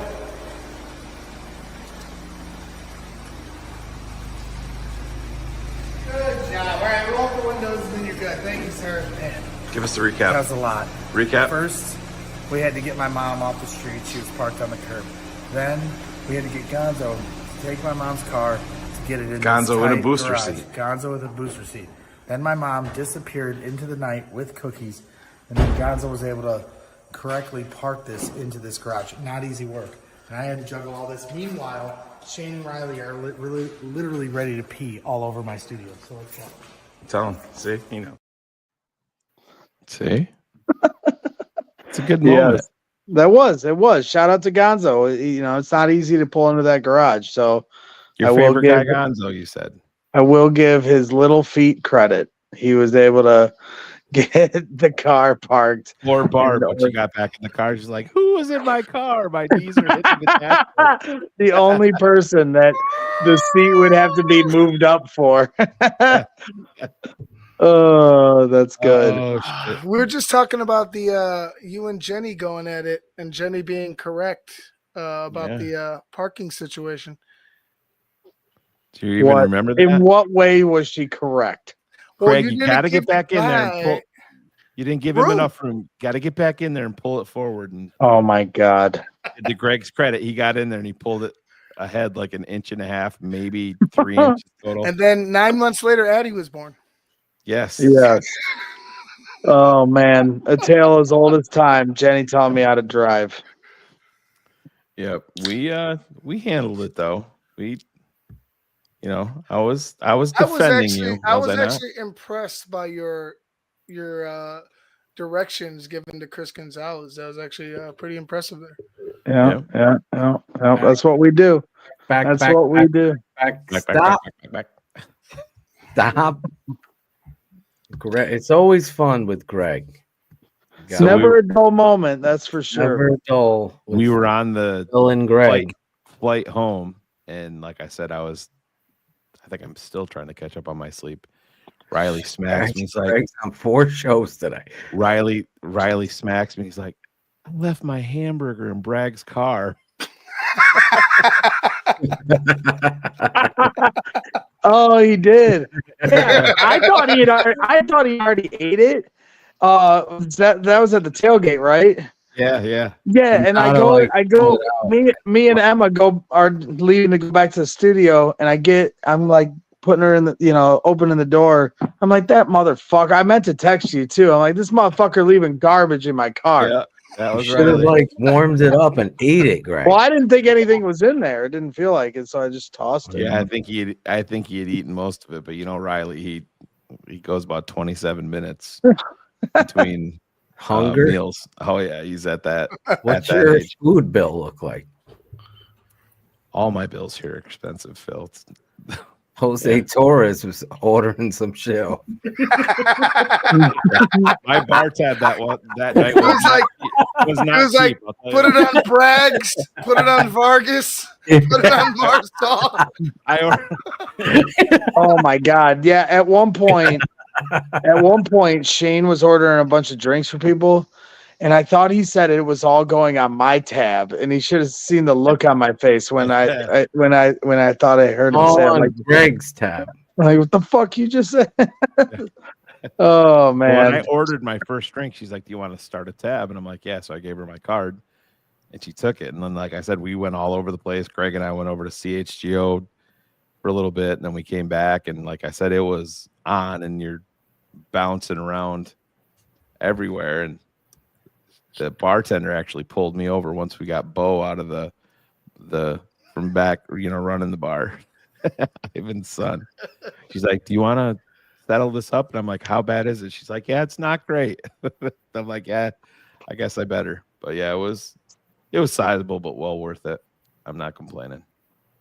Yeah, no, it was fun. It was great hanging with you. Yeah, obviously next year, hopefully the whole crew can be there. We can do it up, have some fun. But yeah, no, it was great. Aside from the game and this disappointment of a team. So crazy. We're used to it. We're used to it at this point. So, I'm kind of worn. The Bears are wearing me out at this point. That's right, Robert Nash. Bragg's rolling in that CHGO cash. He didn't want to pony up. You didn't put it on the CHGO plastic, Greg? No, not this week. He didn't. Oh man, It's a story for another time, right, Greg? Yeah, you never know where I'm going to buy shots on the company dime. Or 20 shots or 15, right? Yeah.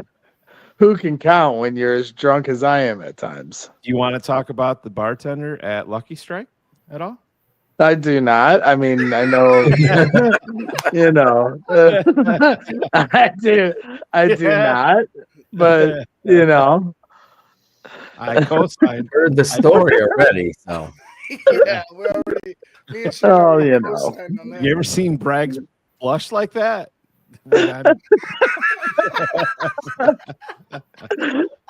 Oh man. We're gonna do weather for CHGO. We were not doing Malort shots. No. Yeah. I'd rather drink the fucking. What's Malort? What is that? Dude, Malort is the worst piss fire you could ever fucking force down your throat. So you know the clip of Greg where it looks like he's jerking off that we play all the time? Oh yeah. That reaction was him taking a shot Drinking of it? Malort. Yeah. Yes. It goes down hot. It just goes down disgusting. Yeah. Oh, it's it fucking tastes. horrible. Look, it tastes like gasoline, like pure gasoline. Yeah, like dude, if it's you're awful. drinking, if you're drinking from the spout at the BP, that's what it tastes like. Oh my god, that's awful. Greg, we never did get you to eat that hot chip. Remember, we were gonna. No, do I'm that? not gonna eat the fucking hot chip. Can No. you play? can you play? Play the one of Angelo riding off the short one, please. Like, I just need it in my life. I've been depressed all week. We got a bigger strip.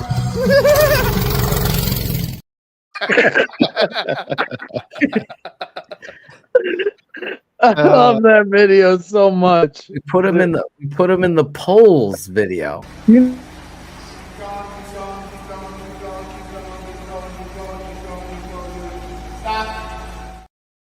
That's way too long. Yeah, we gotta the Angelo video.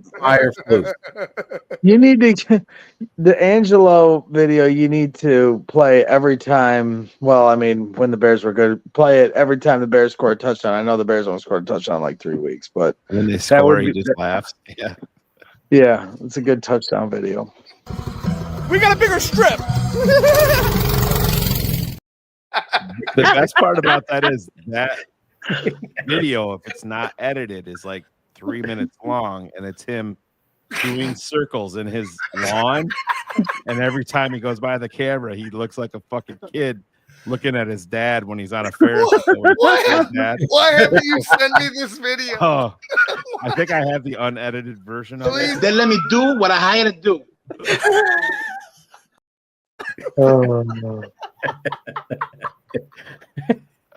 No, Braggs did not take us to Taco Bell. I talked to Angelo today. He did show us his Taco Bell, though. Where it used to be. Oh, it's closed. No, it's just not there anymore. Yeah. And then Ivan got lost trying to find the marquee at Wrigley. That's not my God, the truth. yeah. That's not the truth. I had to say These fuckers go, hey, we're going by the marquee. Go over by the marquee. And I'm like, hey, I'm at the marquee. We're in the parking garage. Go by. I'm like, what the fuck? Like you said, the marquee. Now it's the parking garage, Greg. Yeah. That wasn't even me, sure. I tried to get. I tried wasn't to, even me. I tried to get. That wasn't me. It wasn't even me. Whoever did it. See, this is why there's like, Sheree, you know better than anybody, but this is exactly why you can't have fun in life, because these guys are going to catch it and then use it against, like, there's just. Oh, Sheree was dancing. Greg, do you know who at the caught game. that? You know who took that video? Jim Larison. Oh my God, Greg, droning on and on. Shut the fuck up, dude. I can't even, the one person I thought I could trust, I can't trust myself around Jim either. I'm not smart. You can't trust anybody. Sheree was dancing at the game, and I asked her if we could remake that video right there. And she wasn't open to it. No go. But at one point, I thought you did catch me dancing because you did turn your phone to me. I did. I turned around late, and I'm like, I'm just going to put my phone up in the air so she thinks that I'm recording. And I wasn't. Thought you were, honestly. Yeah. But You gotta watch out with Shane. He'll oh, get yeah. Oh, yeah. I'll get you. He'll Right, get Barb? you. Barb found out. Shane grabbed your mom's ass. What are your thoughts on that? Oh, double Shut the fuck up. Double A double dip. Double fisted. George Costanza. I was looking. Greg, I was what looking. are, At those, what are your thoughts? What are your thoughts, Greg? I can't. Greg, I don't even you see gotta- this. you I don't gotta even know call- why I jumped into this. fucking shit. Maggie's mom got it Hey, going going on. on. Hey, he's got to call his mom tomorrow and say, "Did Shane really grab your ass at Crossroads? I gotta hear that conversation." Oh yes, please. I'm not even. I swear on my kids' life. I love all. She said to me, she's like, "We could make this happen. You just cannot tell Greg." Yeah, Then I we went- heard Jenny told me she said something about like making out, so I fully intend. No, it was not I making fully. out. She said anal. bro. Jeepers creepers. I'm gonna fucking kill you. I'm gonna fucking He kill went you. all the way past home plate. Past home plate, Greg. You got to ask her though tomorrow, Greg, when you talk to her. She brought cookies, and I About never the even fucking anal? got one. Were they cookies? I fully no. So what it was I forgot. Before Mom came to Crossroads, she was at a birthday party for somebody's Oh. 90th birthday party at church, and there was Church. cake. Yeah, there was cake, Plum and cake got her, Greg. so she brought that was cake. So it's been upstairs in our kitchen because Addie wanted a slice of vanilla, and she gave us. So yeah. I didn't know Barb was religious like that. Are you kidding me? It wasn't that night at Deeply Crossroads. religious. Dang. My mom is at church all the fucking time. Her nighttime activities, though. Not if she's doing that. Will you shut the fuck up? Yeah, she should have went to church after I was done. Not before. Oh no! Oh no! That's Bullets, your boy Bullets. I'm fully intent on ignoring him every time I see him for the rest of my life. I did tell your daughter. I said, "How does it feel to know that I'm going to be your grandfather in about 50 minutes?" Oh my god. He did Like, say are you that. serious? Yeah. I'm like, of course I'm serious. Oh yeah, that's why I'm proud of Addie too, because Shane was immediately trying to mess with her, like with his little one-liners, and she wasn't falling for any of it. She was not falling for it. Oh, she opened up when you went to pop your little face wart there.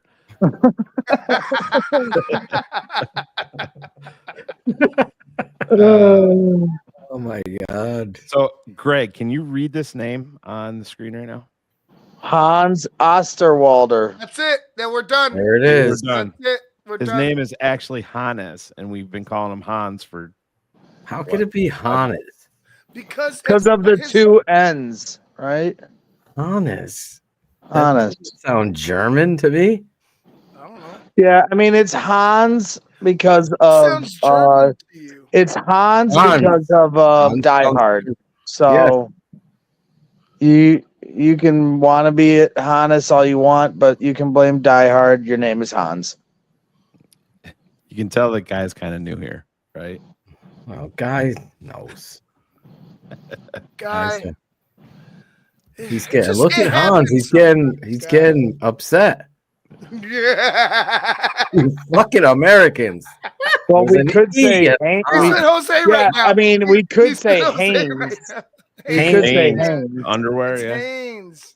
Osterwalder. Just wait till we get Haynes on you. That was what Jose said to me. He's like, "Where's Hannes? Where's Keys from?" I'm like, "What?" And he's like, "Where's Keys from?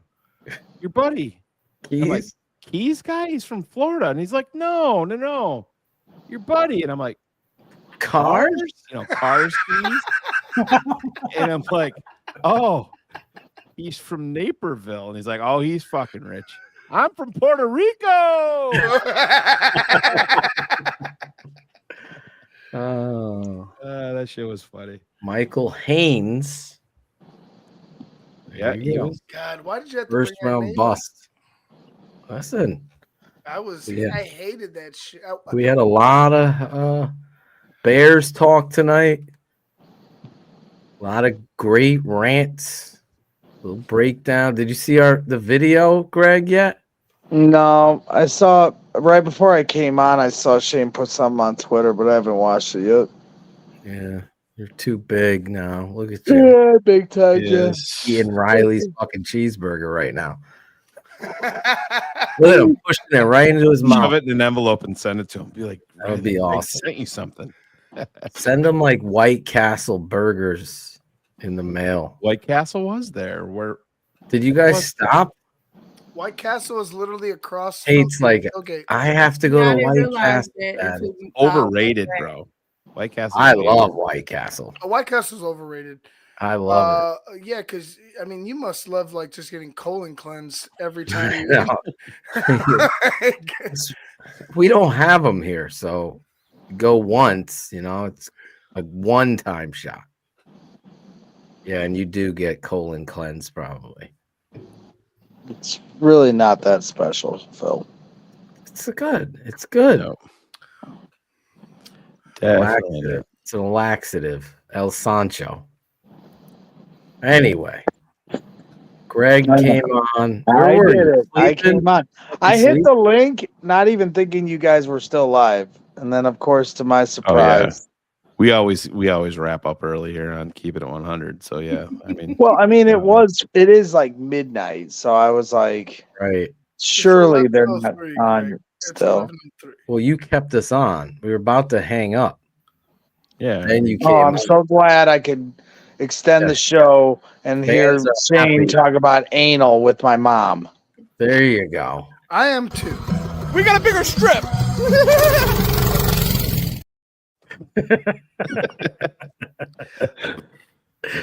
I love we have that to bring so much. Angelo when we go to Chicago. I don't know if there's anyone that there's. I don't. He is the most Angelo's naturally funny person ever. Angelo's ready. Did Shane tell you he's ready to return to the show? Because he's no longer afraid of Michael Myers in his. Yeah, that was the reason he couldn't come back in October, because he was afraid of Michael Myers for Halloween. In Like, his guys, barn. it gets cold and dark in that big barn, and I don't like walking outside by myself. I'm afraid of Michael Myers. I said, Angelo, how much money would it take for you to live in a house just for a night? And Michael Myers was in there, but you just didn't know where he was. Shane, there's not enough money in the world. There's no way. Michael Myers has bad intentions. I wouldn't do it. I would sleep there if Penelope Cruz was there. Okay. Oh boy. This guy's All right. giving away game tickets, whatever. I don't know what that is. But anyway, thanks for stopping on, Greg. always helping the cause. Hopefully, the Kevin Warren helps. Bold predictions. We're all picking a bloodbath. How's that? We submit our picks on Fridays typically. Mhm. With our guy that writes the article, and I submitted mine on Monday morning. That was probably a banger, huh? I submitted it Monday morning with my entire text, and I put 52, I think 52 to 17. Wow. And then just like wrote all this bullshit about why the Bears suck. And he laughed. He was like, wow, getting out of the way early, huh? I go, I'll give you the next 3 weeks scores if you want. Yeah, exactly. Well, 52-17 is exactly what I was thinking.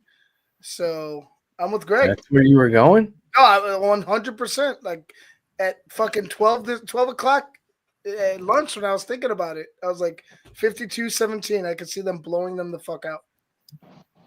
If it does come to that, is there any shot that he makes it to next week's game? Yeah. Shouldn't be, but there's a shot. He'll make it. I think the bigger question is there a shot he actually gets fired? That's the harder. That's true, Greg. That's a better way. I think if they lose the next 3 weeks, there is a 0% chance he is still the coach after the Lions game. 0 if they lose the next 3 weeks. Then the bigger question is, okay, because the threshold will not. They lose 3 divisional games, he's done. There's no fucking way. I don't care if they've never fired a coach or not.